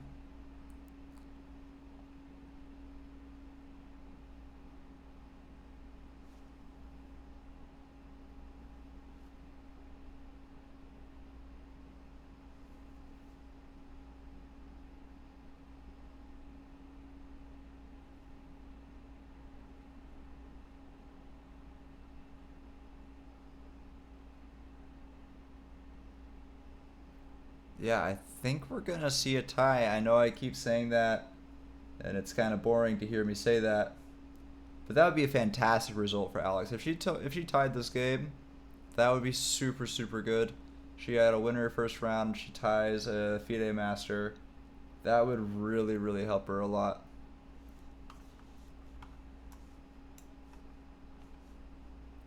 That was inaccurate.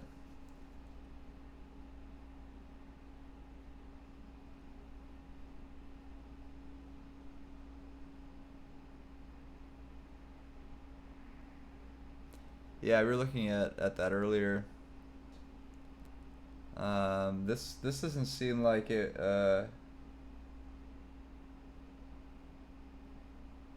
Yeah, we were looking at that a little bit ago, in a different line.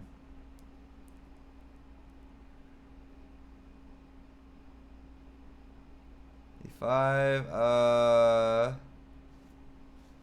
don't know. Can we play E5? What could we get away with here?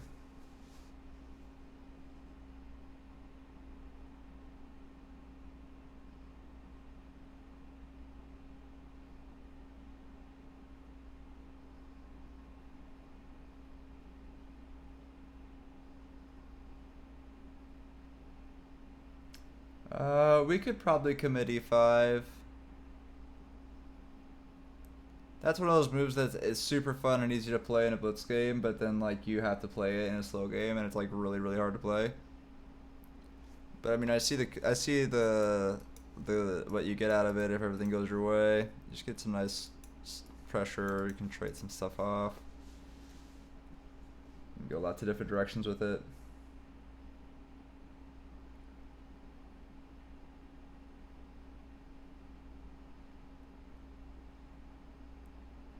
If the queen was on E5, it would get trapped.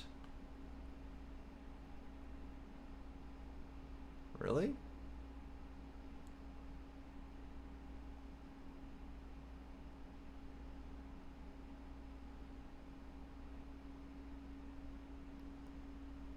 Queen would get trapped. Oh, the black queen gets trapped? Oh, I see.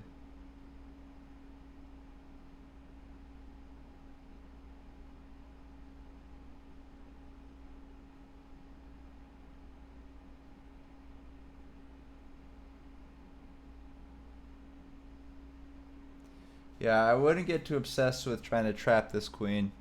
I feel like it'll slip out if you try to squeeze it too hard. I would try to focus on something else.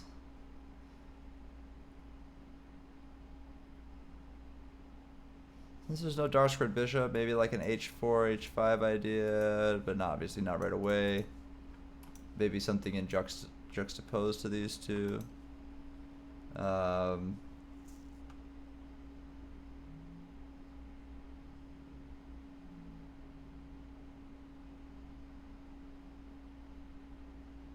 Oh, I see what you're trying to say.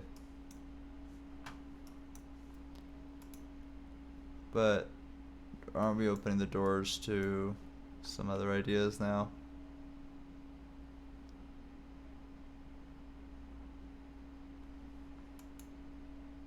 I like queen d2.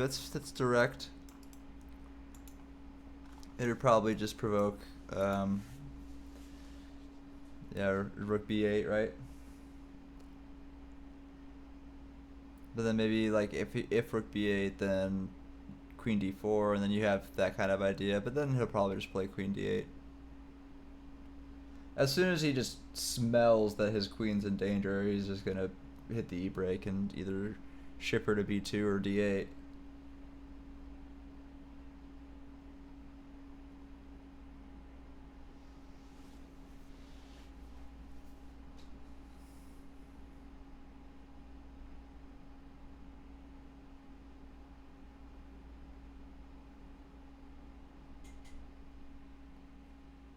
Yeah, this is tricky.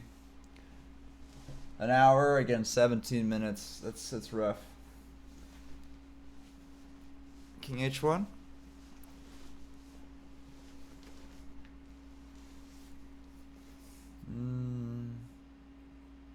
Maybe. king h1 with ideas of like f4. Yeah, maybe.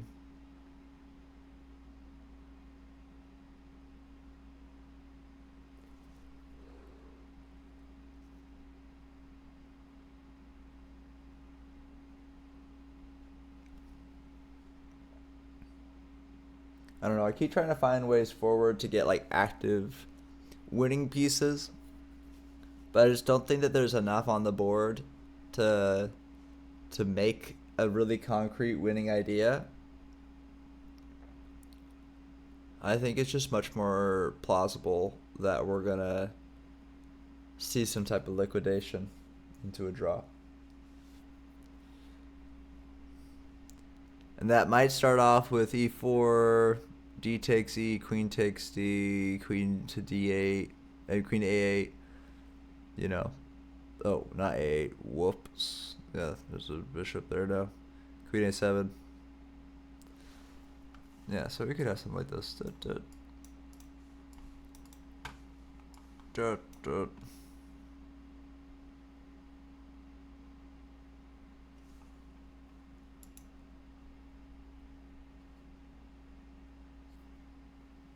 Yeah, if you want to do something like that, you could probably just do it right away. Oh, I mean, f4 right away, queen 8, a7. Kind of just build the queen out.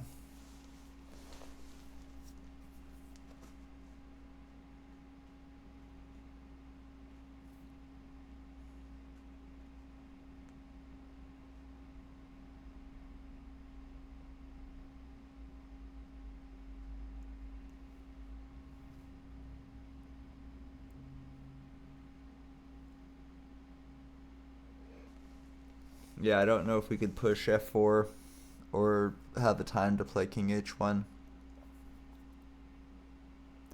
I feel like I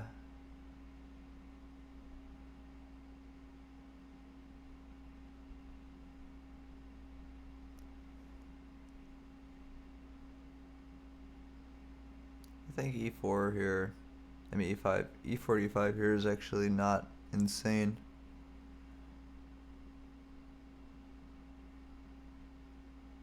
Oh, then there'd be like the rook taking though.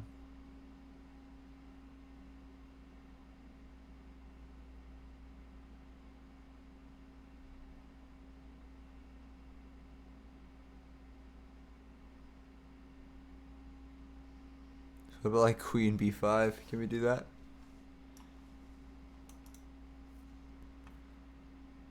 Just I can't like tap you. This rook move would be terrible. He would just take the pawn. I don't know. That looks kind of fun. I kind of like that.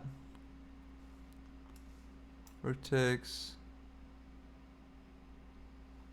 That might be brutal.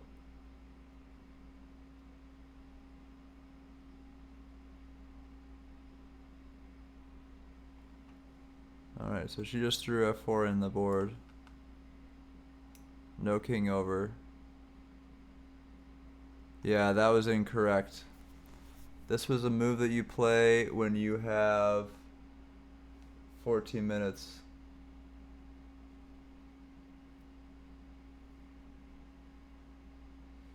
Yeah, but f4 was wrong. Yeah, our eval just got blown apart from like a quarter pawn to a full pawn down now. Unfortunately. I believe that the punishment to this is going to be queen back, check, over, and then rook over.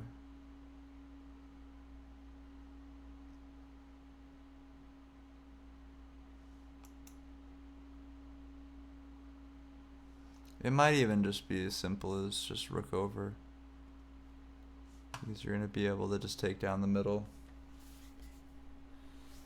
Yeah, this is a tricky one, everybody. This is a hard position.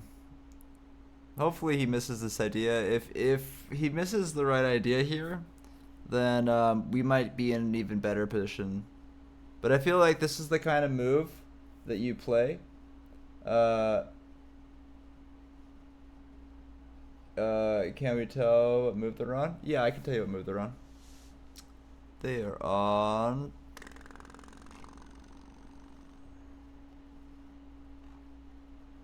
Is that 30?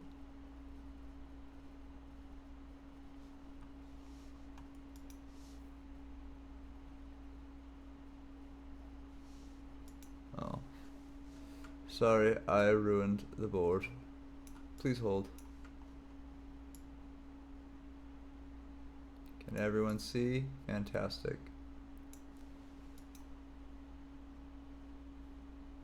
No, it's later than that.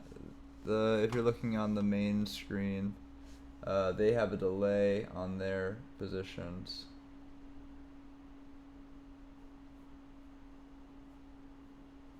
Yeah. Whoa, he moved. That was not the right move, I don't think. Oh, it was. Okay, yeah, it's just piling up here. Yeah, I think that if we had kept the F-pawn just still and played a bunch of boring moves, or potentially if we had played, like, I want to see. Do you hate this? No, it loves this. Yeah, so the idea would be takes. I mean, I guess it goes to kind of the same bad places. I don't know. Whatever. This is where we actually are.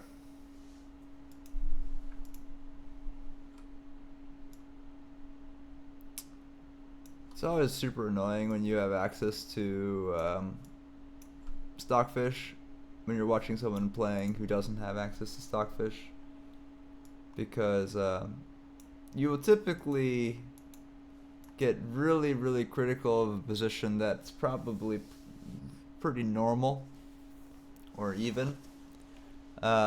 Sometimes you will hard agree with your engine, but games like this is a little harder, right?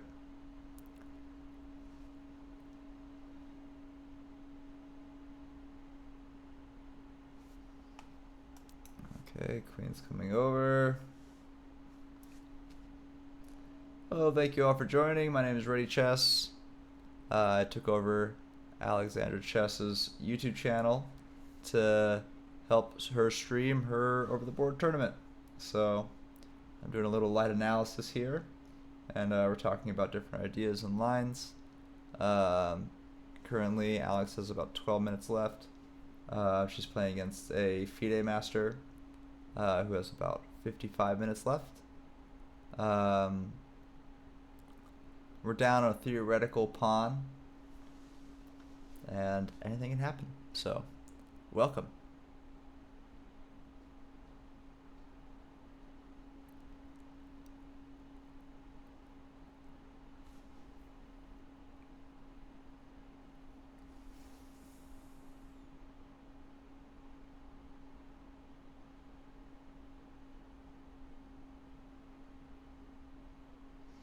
Yeah, F4 is a total move that you want to play in a fast game, because it shows that you're attacking with everything you have.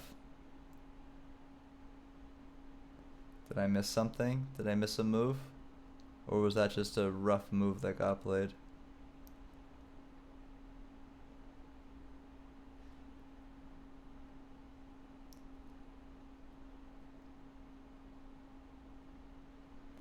I mean, we gotta be kind. Like, the computers are monsters. And a lot of the times, like, the idea that you played like 4 turns ago that looked kind of bad is the reason why it looks so bad now. So I think this is mostly because of F4. I think that had a pretty dry looking game before that. But when you play F4, what I think you're saying when you play F4 in a classical game like this, when it's this tense, is I want to win. And I think when you say that and the pieces aren't quite in agreement with you or in alignment with you, it can create a lot of problems. I mean, we say it simply as pushing too hard. And this was a bit of an overpush here, so, but we're going for it. We're going for it.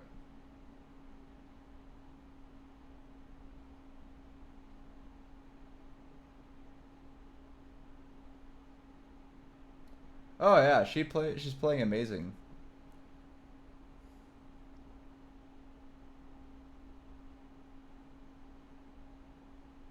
Yeah, this guy is a FIDE master. And we don't just look at eval swing and be like, oh, so bad.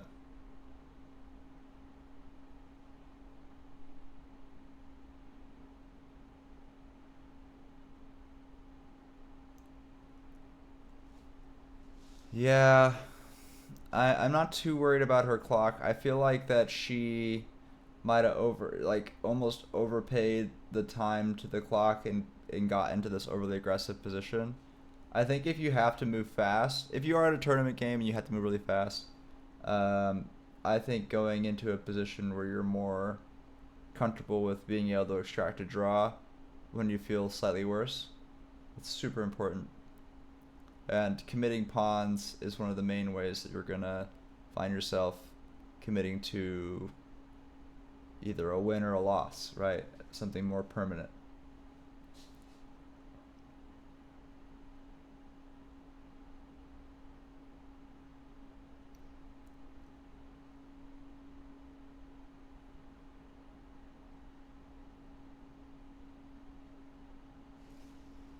Okay, now this is where we go. This is where it all happens. We can't take back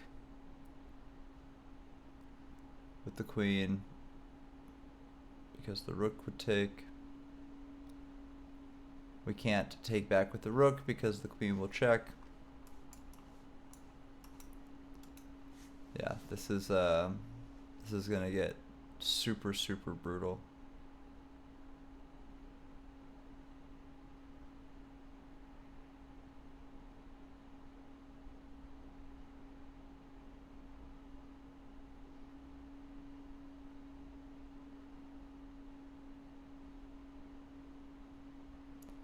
Yeah, that's like a babysitting move that we could probably get in. I feel like what's gonna happen right after that though is this knight's just gonna activate and then it's gonna slam right here, forking, and then this is just gonna bam, bam, bam, bam, just gonna all fall down. I wouldn't make a hard exception, like don't play this, don't play that, like in all positions. Like we can't be so uniform, right?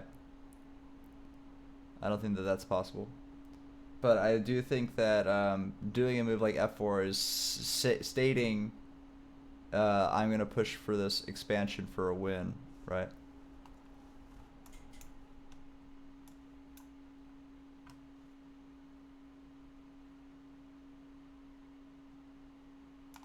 And if you don't have the components to push for that win, then you're going to lose. Because you will have given up the little nuances for that draw. Oh, we have not yet found where we're moving our king yet. Or if we're moving our king, I guess we do have a couple of ideas.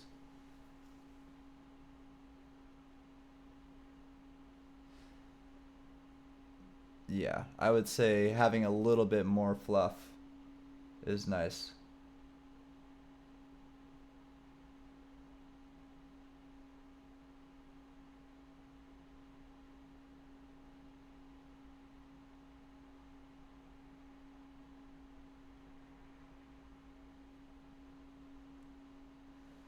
Yeah, like if we go back to be charitable and like look at how we got here, like this opening's already changed around quite a bit.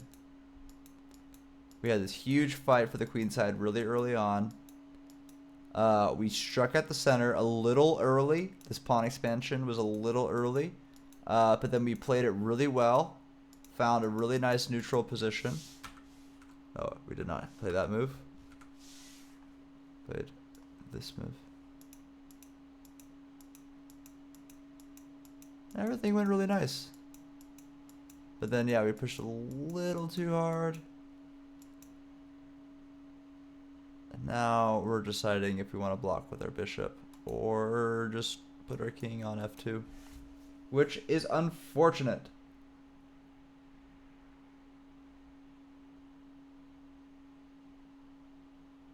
I mean, if you look at the data, he's supposed to outplay her, right? It's 22, 62.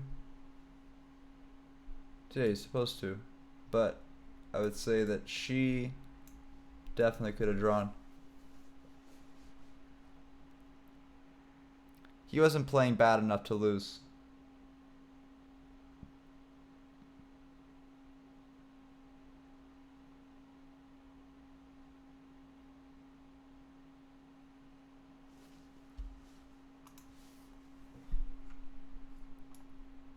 Yeah, when you play a lot of tournaments, you're playing a lot of people that are way higher rated than you, you'll start to learn like how to quantify your losses differently than like I lost or I won or I drew. You'll be like, I played the opening really, really well, and in the middle game, I lost sight of the importance of my queen's pawn. And then I was able to convert away from that problem and then made a different mistake converting my king's pawns in the endgame, and they outplayed me and I lost, right? That's so much better than like I got checkmated in 10 turns, right? You know what I mean? So you do want to try to find yourself in a position where you're like, okay, I got to improve the quality of my losses against high level players when I'm playing against them. I can't just be like, oh, I lost, so I'm playing badly, right? That's not the way. And even if this isn't a high number of moves in this game, like it's not like a 100-turn game or whatever, I think that she played really, really, really well.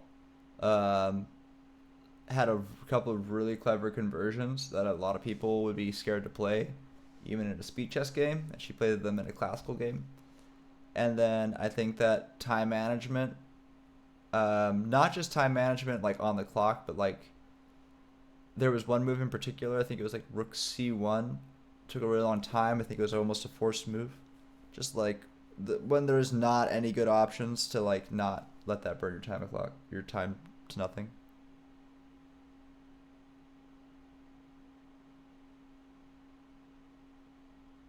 Anna's game?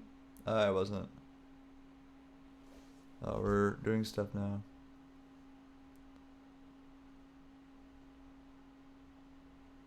What did you just do?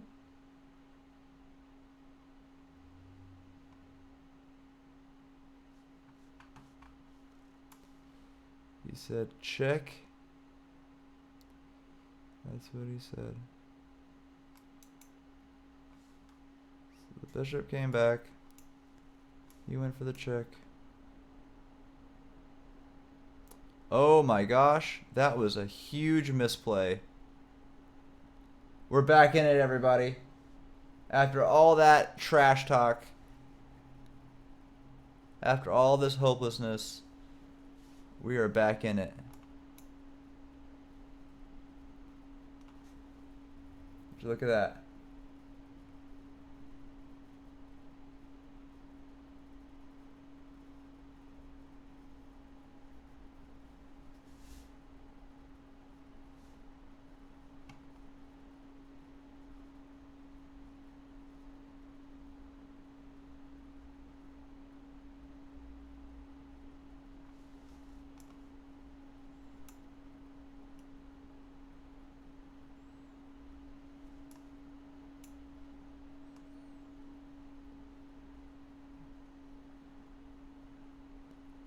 It's looking good. Way better than where we were at before.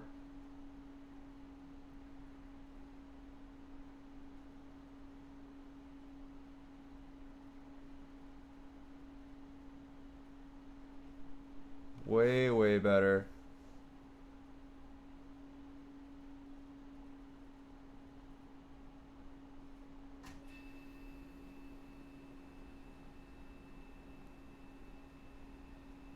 Like, this game has been very, very close percentage-wise, I must say.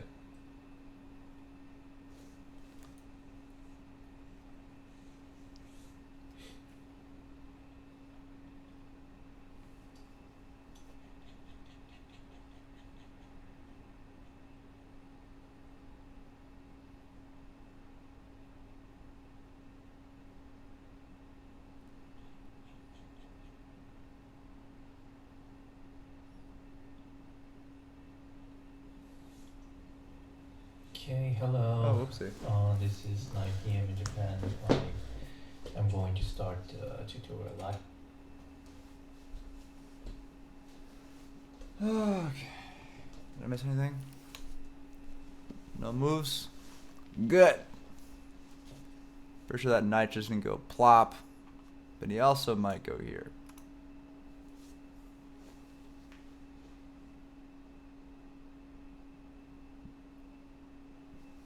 It's going good. It was almost fatal a couple turns ago. Now we are in a much more doable position.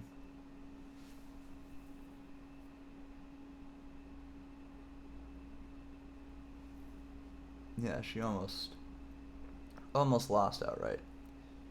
But now we can work with this. This is workable.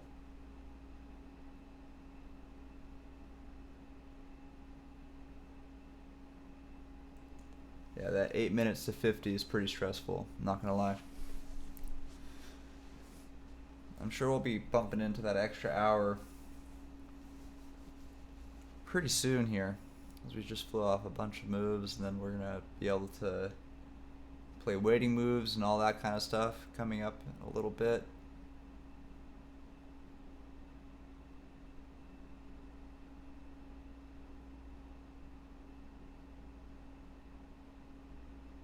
Yeah, I wonder why he is thinking about this move so hard. I guess he just hasn't thought about any other moves up to this point for more than a few minutes. I wonder what he's calculating. I guess he's trying to see if it's more important to capture the pawn first and then go on a mission with the knight, or just to attack Alex's rook right away.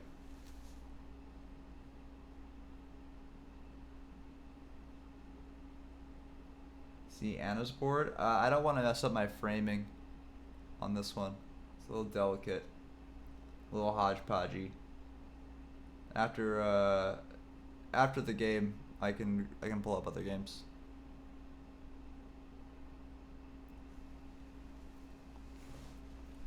Because this is a analysis board, and I'm just moving the pieces by hand to avoid the delay.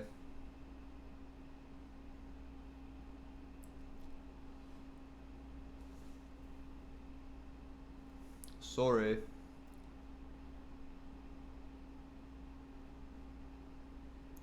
Yeah, I think this whole thing that we have going on right now is him realizing that he blundered a huge advantage. And I don't think he's thinking about this knight move. I think he's thinking about, why did I do that?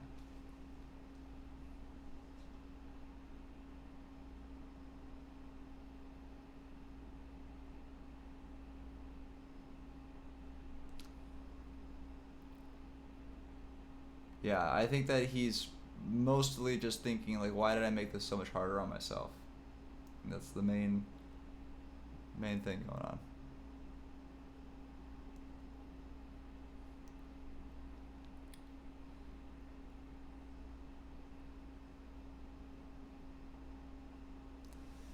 He takes it.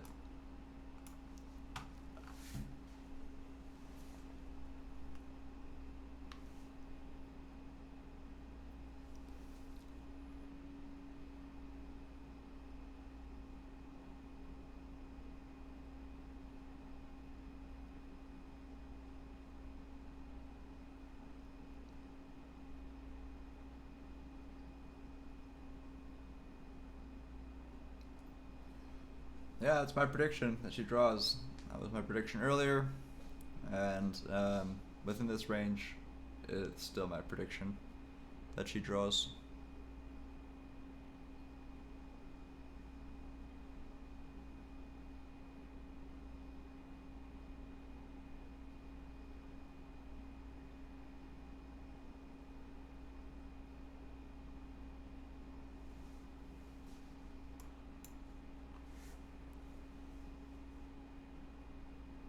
Kick the king? You mean the knight?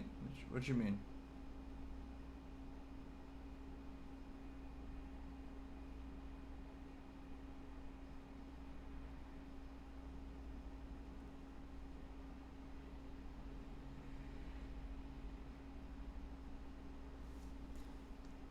We're getting a nice little build-up with bishop c4, rook f7. It's a nice little triangle. Probably won't come to anything on its own, but it's useful.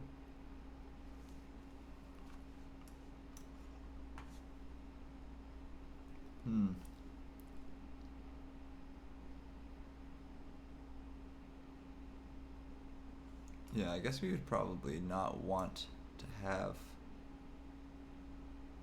any more after that. Yeah, I think if the knight goes here, bishop h3.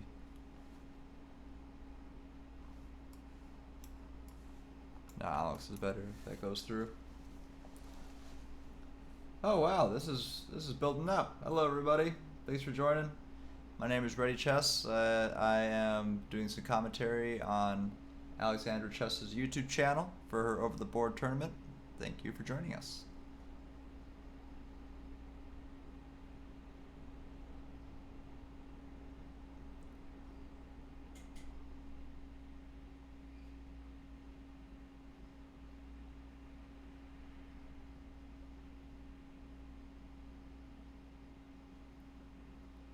Yeah, that definitely won't happen.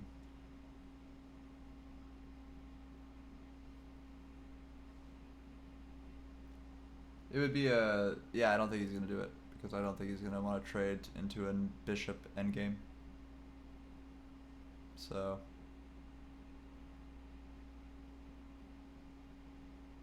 Yeah, but then you would take his rook, and then you just have no rooks.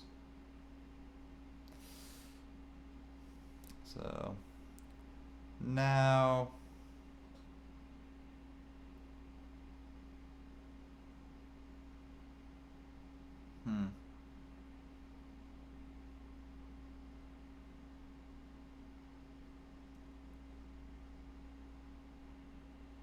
Yeah, I think he's actually kind of worried about the prospects of knight g4, bishop h3, rook takes f2, bishop takes c8. I think that's not looking so good. Oh, but then he'd have this nice check to get him out of it, I see.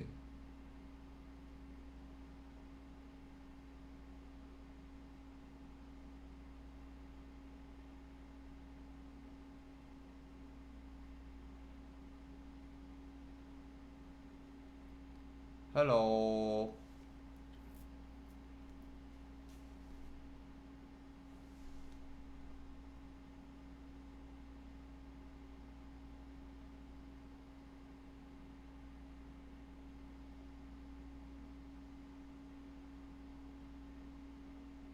Hey man, he really does not know where to put this knight.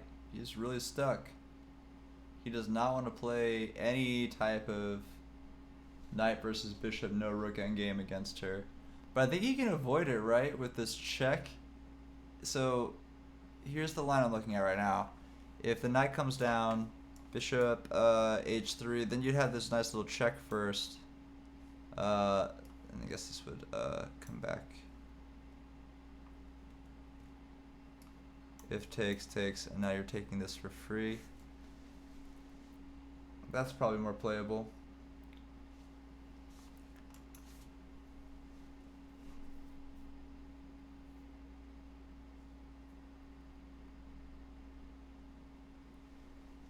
Yeah, so you would check intermezzo. if bishop h3 with the rook.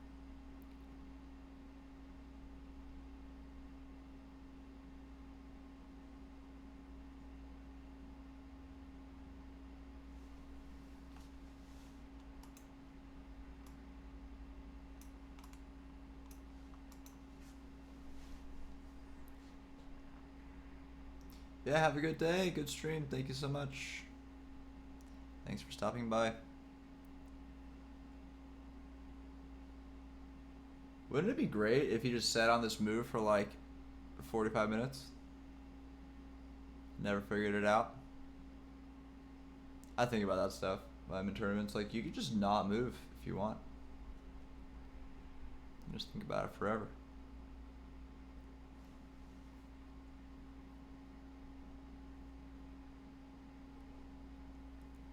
What is the main concern though? Maybe I don't understand. I mean, I could see the concerns behind knight g4 with the bishop and then check maybe not being good. But I don't completely understand why you can't just play knight e4.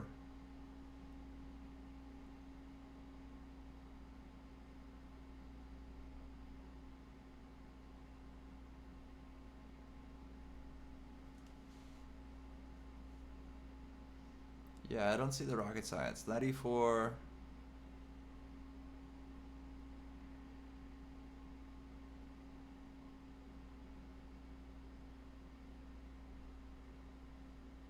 I guess rook e2. I don't know. It's complicated. That's complicated. That's hard.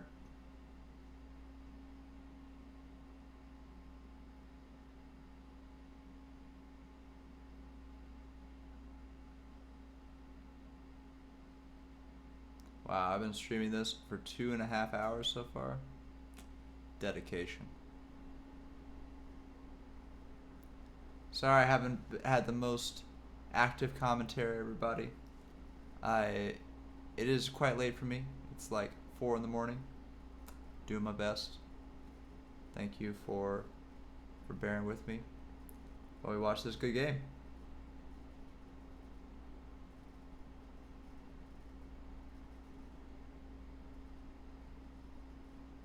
Oh, did we just do something? Yep, we did. He did the move that I said. Man, he thought about that forever.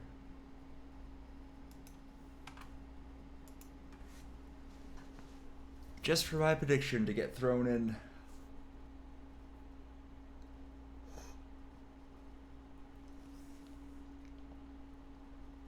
Oh, thank you.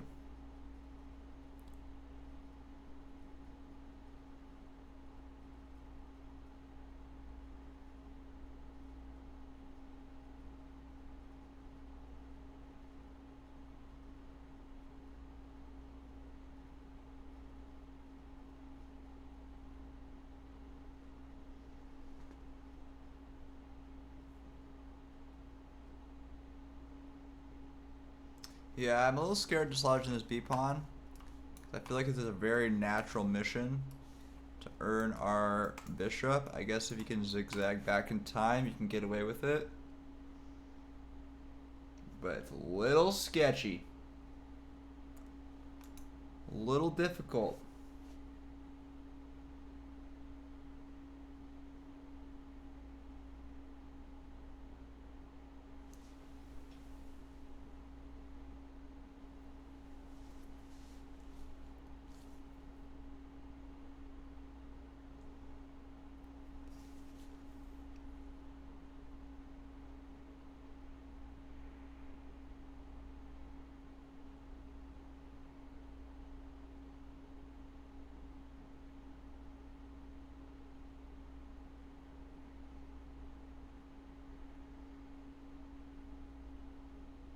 She's got this down to a half point. Like 0.5 centipon analysis. Back from almost fatal, hitting the walls, 9 points off.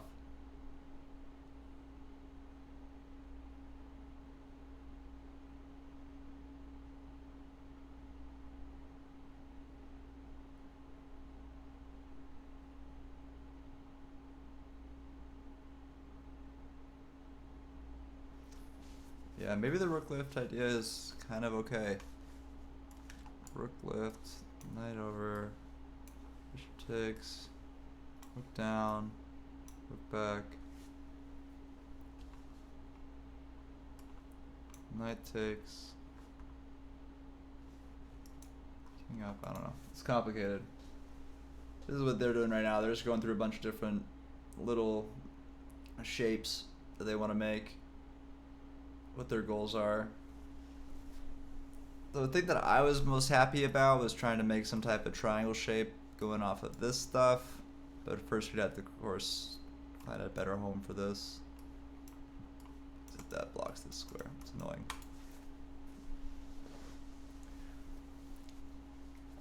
Lot of problems. So, oh, does she have an idea? Okay. Looks like we're firing a move off. Yeah, we were looking at this. We looked at this first.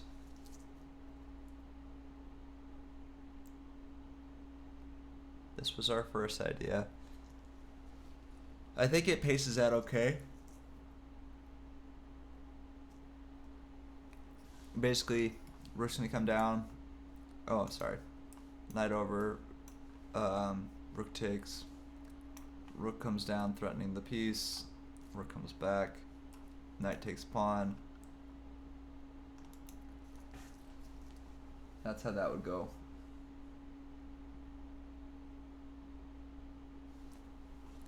It's like we just got this move done.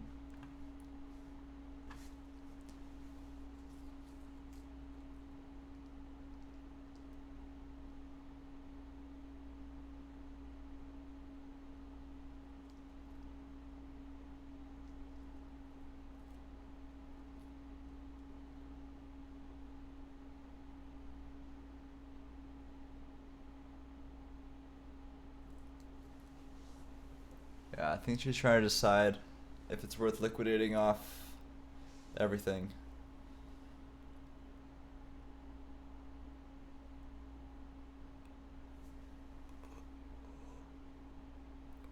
I think it is.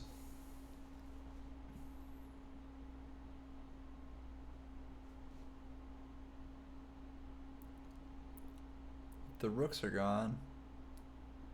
You still have the bishop.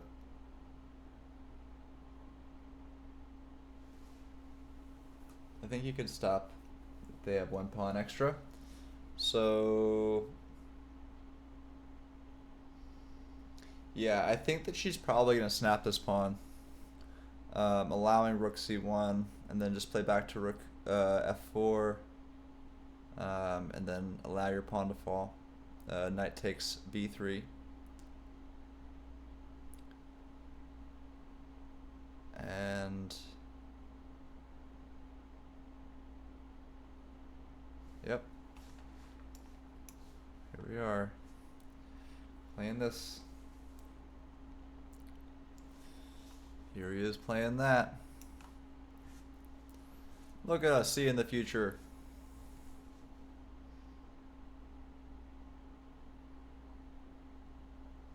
Oh my gosh, we're too good.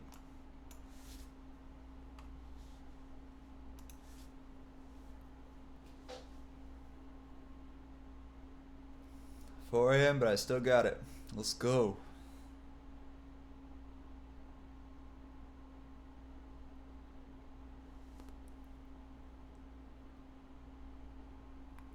I'm pretty sure this is still correct.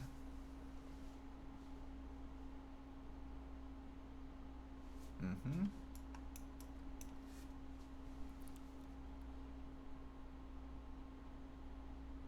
Yeah, now we're speed running towards a draw. I think he's over it, man.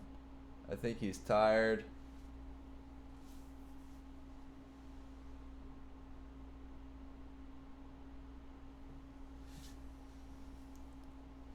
I think he's tired.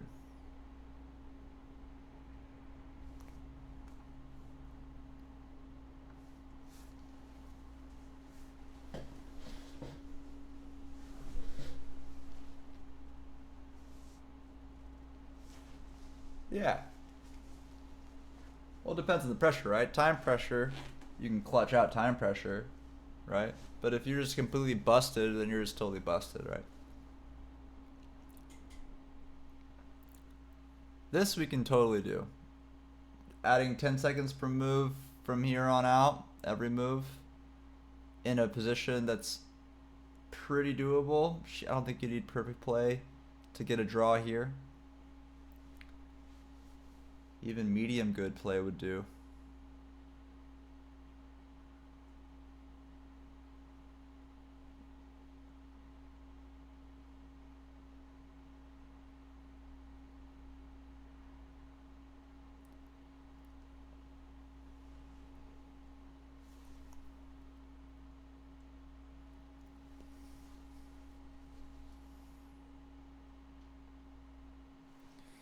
Send it.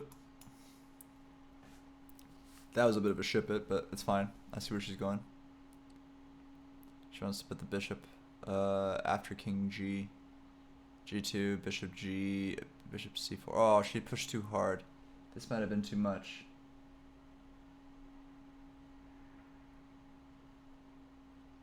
That might have been a little too much.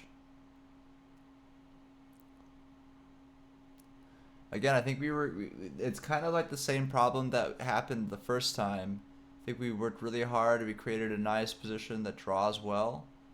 And then we saw something that looked kind of winish. And we push a little hard. And it creates cracks. And then our draw fades. I think that's... I think it's not...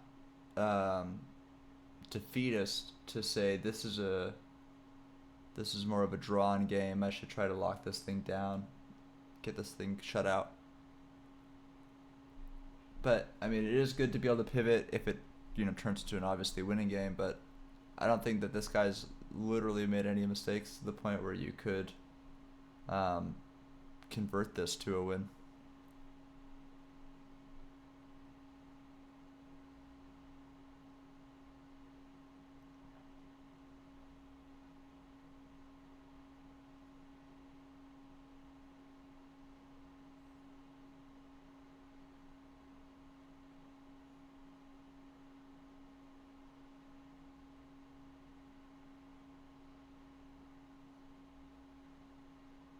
Yeah, she doesn't like that move.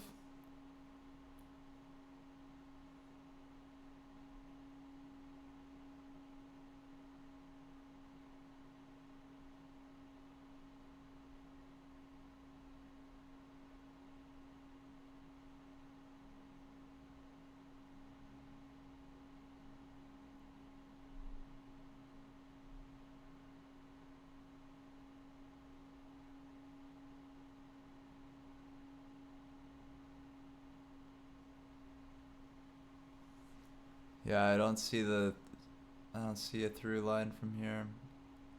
He did botch it once before. He did botch this once before. He got too fancy with the queen move in the last position. Had a 9-point position. Blew it. So now we have a slight advantage, 2.4. Still could be blown.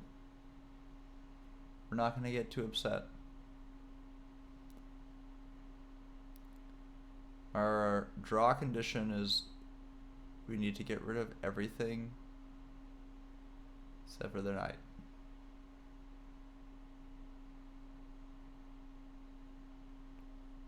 Okay.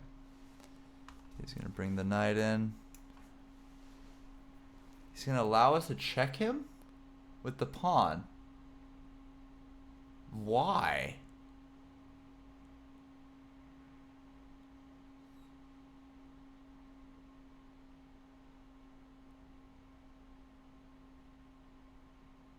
Oh, I see.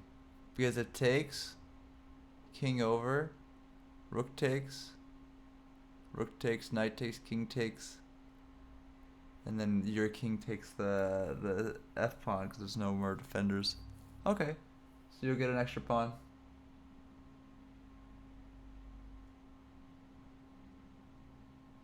Yeah, exactly. So she's doing it this way, which I think is smart. Because then, yeah, oh, it doesn't quite work though. I mean, I like where her head's at though.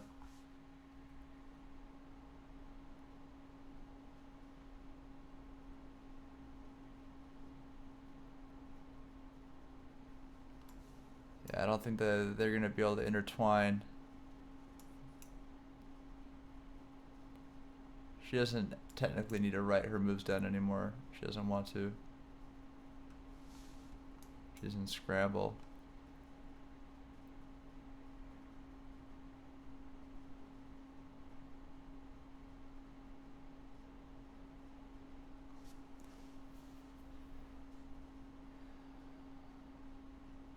Yeah.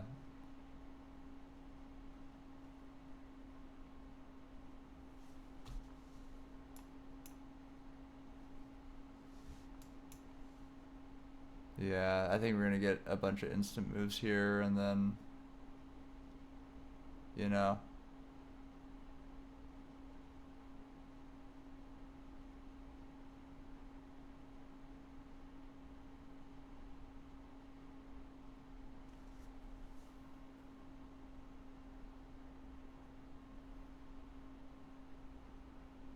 Yep, this is it, everybody. Damn good game, though. Learned a ton about overpressing. I think that's a massive lesson. Especially when you're playing high-rated players. Just knowing when, like, I can totally draw this game. Instead of saying, oh, I can win now, you know? Be like, no, just lock this draw in.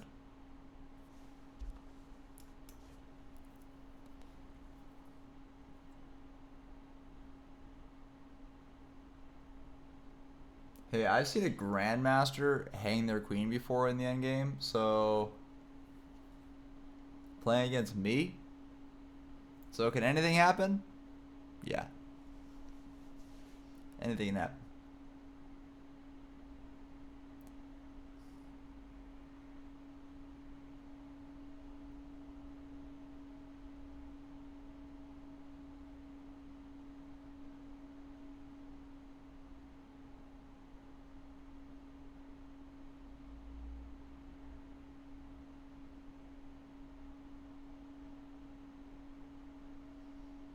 Yeah, whereas internet, you could use DC, IRL.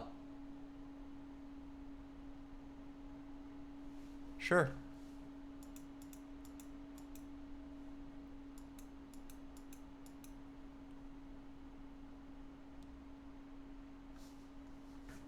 Yeah, basically the king was able to lift fine, even with the rook doing it first. You know, the king can get across the board fast enough.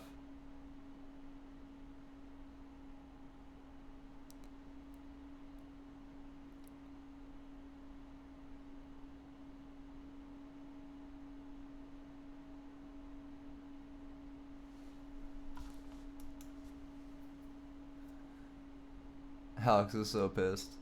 It's okay. Don't be mad. You played great.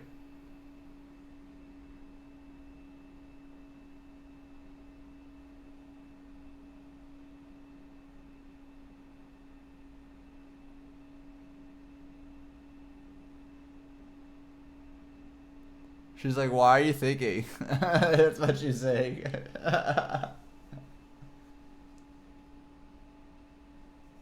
I mean, I just play to the mate. I don't care if I'm playing classical. I don't give a fuck. Mate me. You know? Like I said, I've seen like top tier players do dumb shit. So yeah, definitely just play to the mate.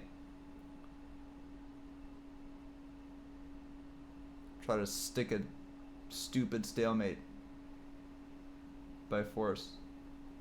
Trade off these king's pawns, somehow perfectly leverage it. You know what I mean? Like, just do something super annoying.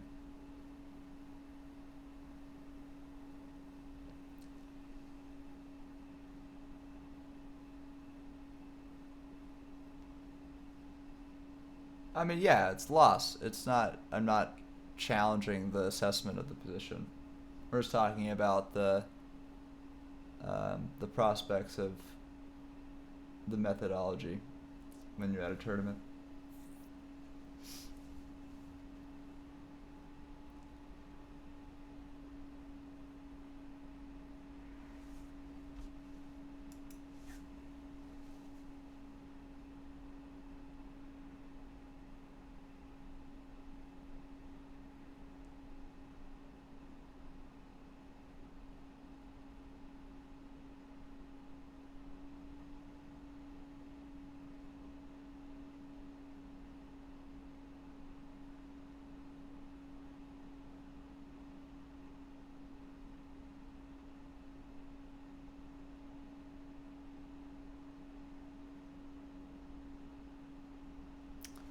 Yeah, I think I see the whole thing.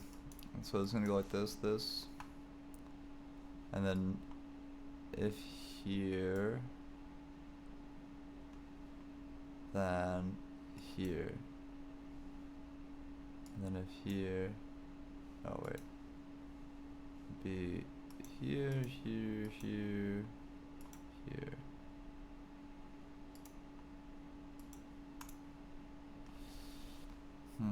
Complicated. I see why it's calculating.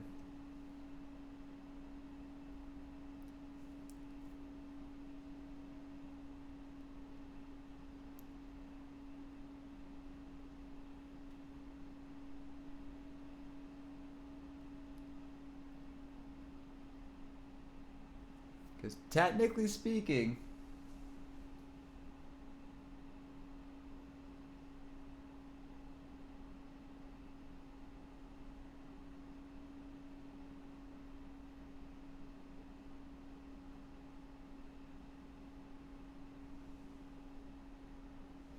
yeah, you want to visualize your endgame before you're there for sure. And you want to play openings that you're familiar with the pawn structures that they create. Not just in the opening, but in the middle and end games. And I'd say all the best openings, the quality that they share is they have reliable pawn structures in the end game.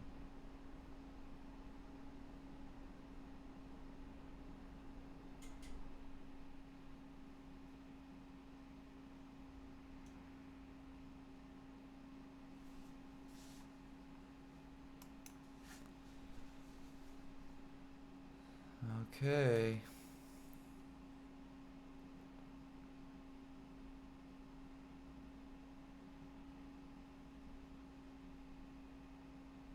Yeah, he can first get the pawns to hold all these oppositional squares. Then the king can do this shuffle.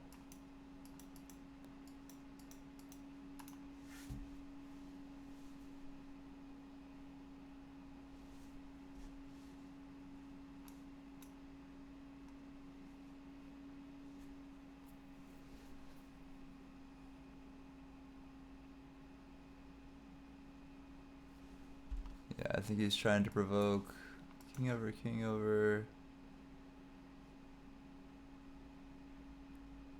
You probably have to play pawn g4 if you do that, yeah. Yeah, he's gonna play king over right away. Yeah, king e6 opposition. And then he's going, then Alex is probably gonna have to play g4 here.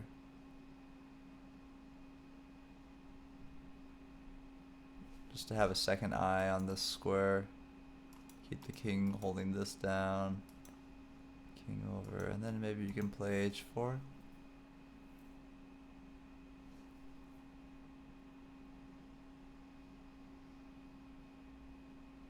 You're at mate in 18 territory. Brutal.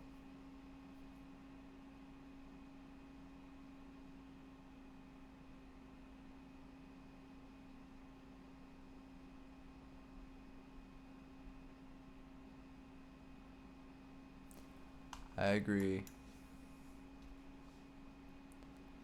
Hello everybody, thanks for watching. You are entering the end of this classical game played by Alex in Spain. She's playing a FIDE Master right now, rated 2261 for scale. Alex is playing at 1859.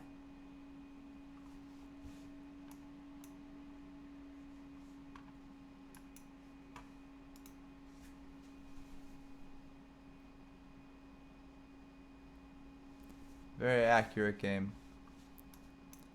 96% and 93%. Really, really well played.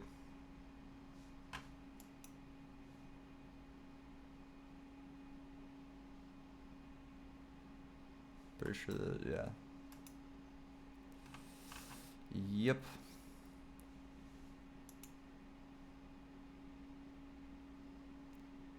This is gonna, yep, opposition. King probably has to play f2.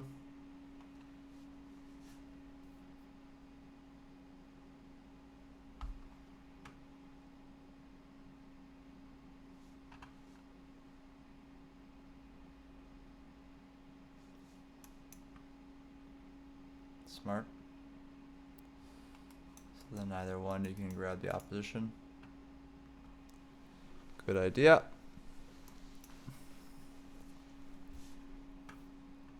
Oh, but he's gonna be able to break in here. With this, pawn up. You would probably have to go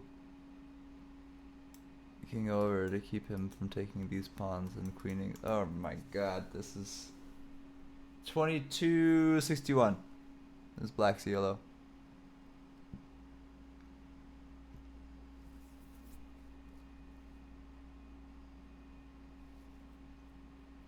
Oh, sorry, 62. Don't want to take that away from him. Okay, that's it. That's the resign. That's a classy resign. Min 15. Pretty sure they could both see that just fine. Wow. What a crazy game. That was nuts. Can we get some GGs in the chat for Alex? She looks back on this so she can look back on it fondly. Know she was supported. Can we get some GG spam, please? That would be cool. Yeah, that was a really, really hard game.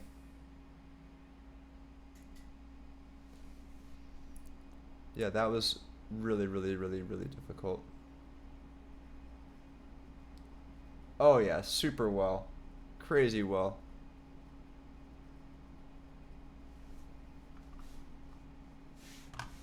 Yeah, that was beautiful.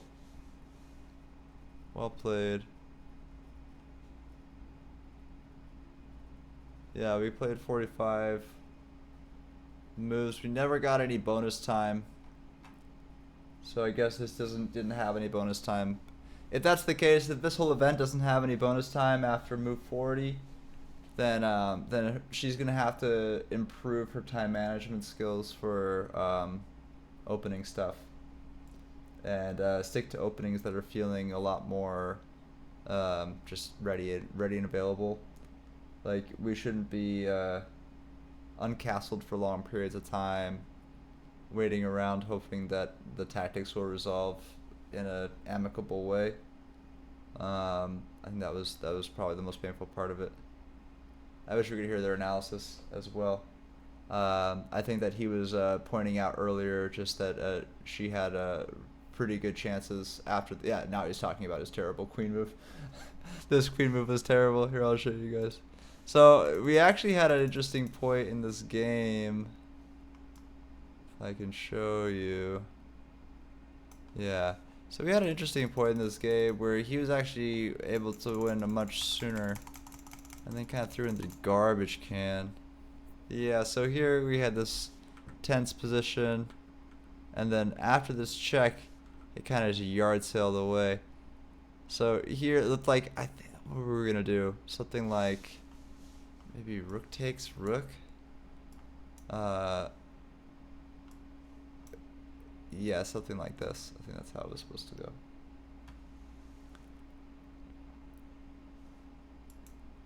Yeah, what a good game. So I'm just gonna play it from the top so you guys can all see it.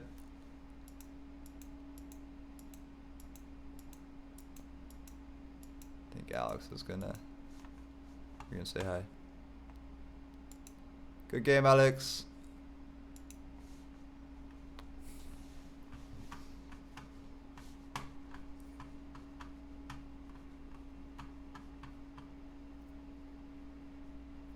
I accidentally Scared that kid. My bad. My fault.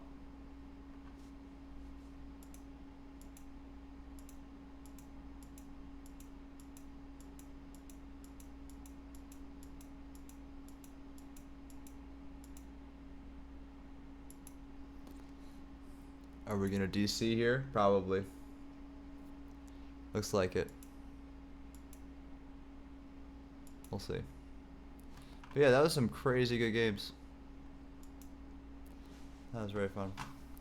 Let's see if I can pull up this bigger screen for everybody.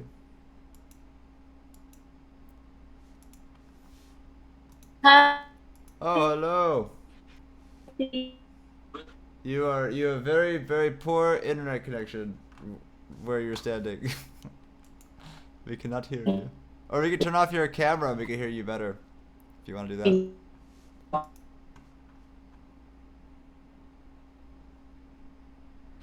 There you go. Hello. I cannot hear anything. Oh, you can't hear me? Oh, 1 second. Oh my god, I There think you you are. are showing my. Sorry. Can you hear me now?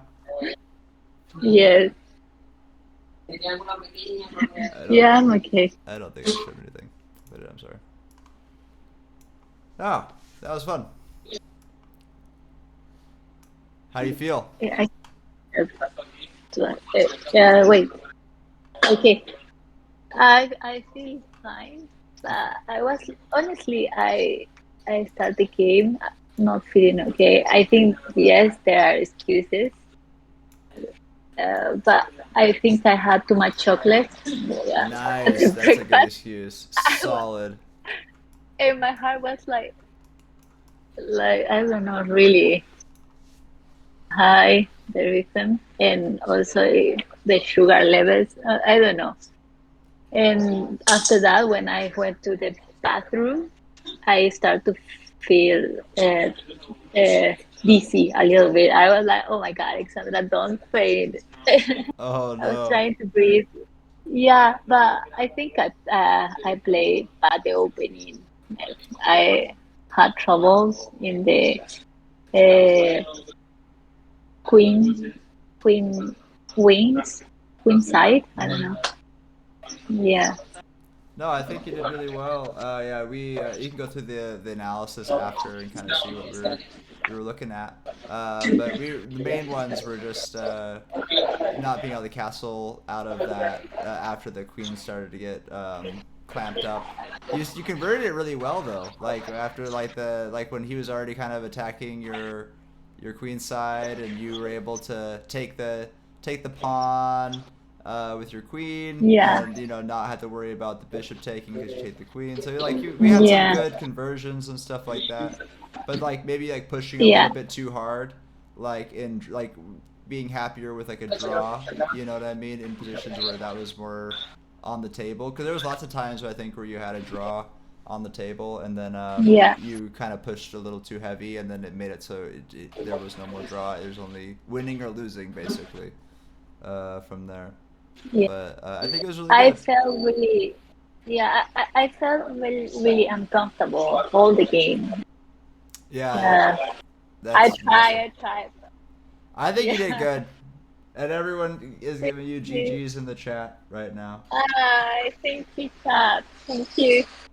Yeah, I think I have to forget this game, Yeah, like maybe review a little bit and then start to focus in the next one. Is yeah. this afternoon? When's your next round?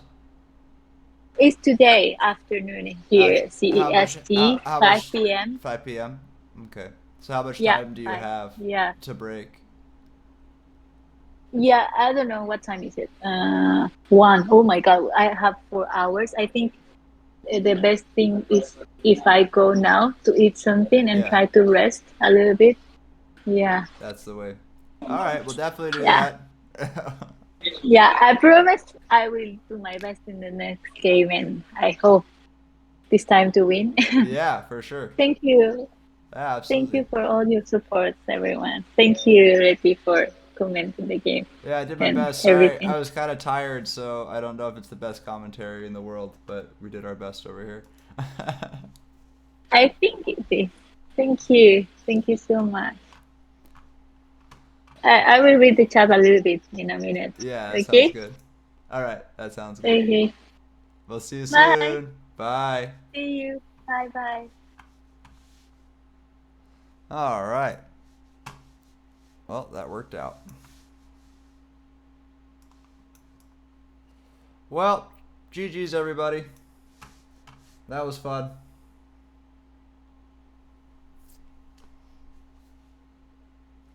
I think Coach is going to be doing some commentary for the next round. I'm tired. It's I'm in the States, so it's like 4 a.m.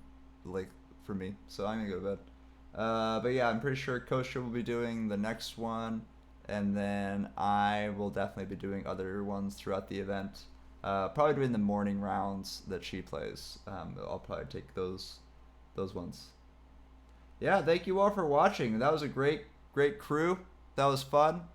I liked everyone's ideas and lines. I didn't edit this. I mean, I didn't do anything with the computer really when we were playing. Do you guys prefer having more engine lines, or do you like going through it? How the player has to do it. Just curious for your guys' preferences. I think it's better to be able to look at the lines yourselves. Um, but if you guys feel more comfortable looking at the engine, we can look at that too. Don't say sorry. You did good. You played great, kid. Keep it up.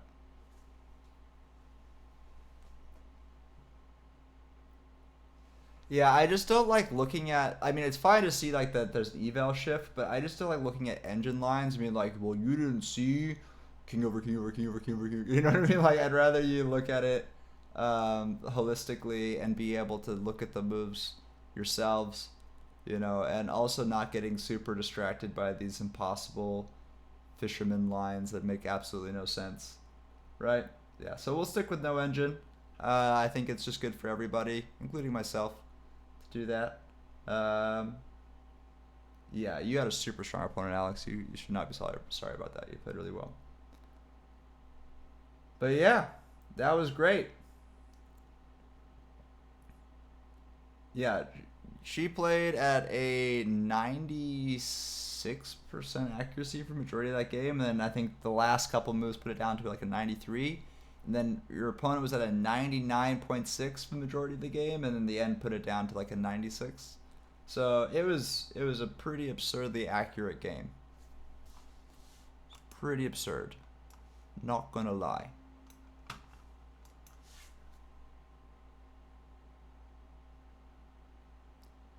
But yeah, everybody, I'm probably gonna wrap it up here. We're all good. Everyone's good. Any questions? Anything you need from me before I go? Need some water? Or a hug? Or anything? You guys are all good?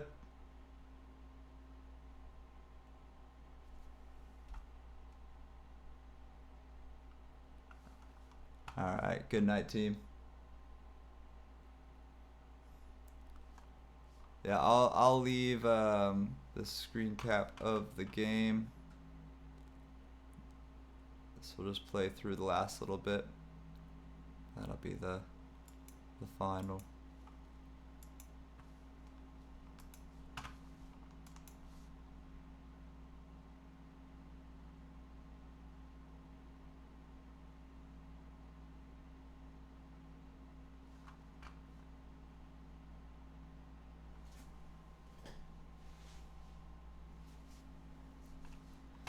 I'm trying to find display capture.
Oh, for sure.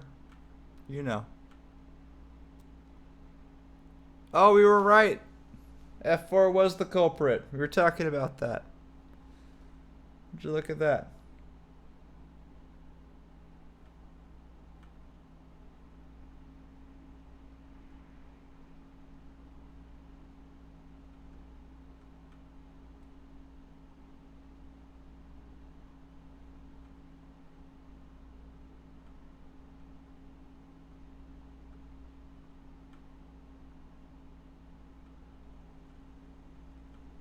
Yep.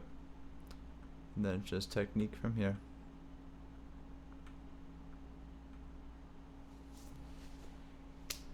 Good game. Good game indeed.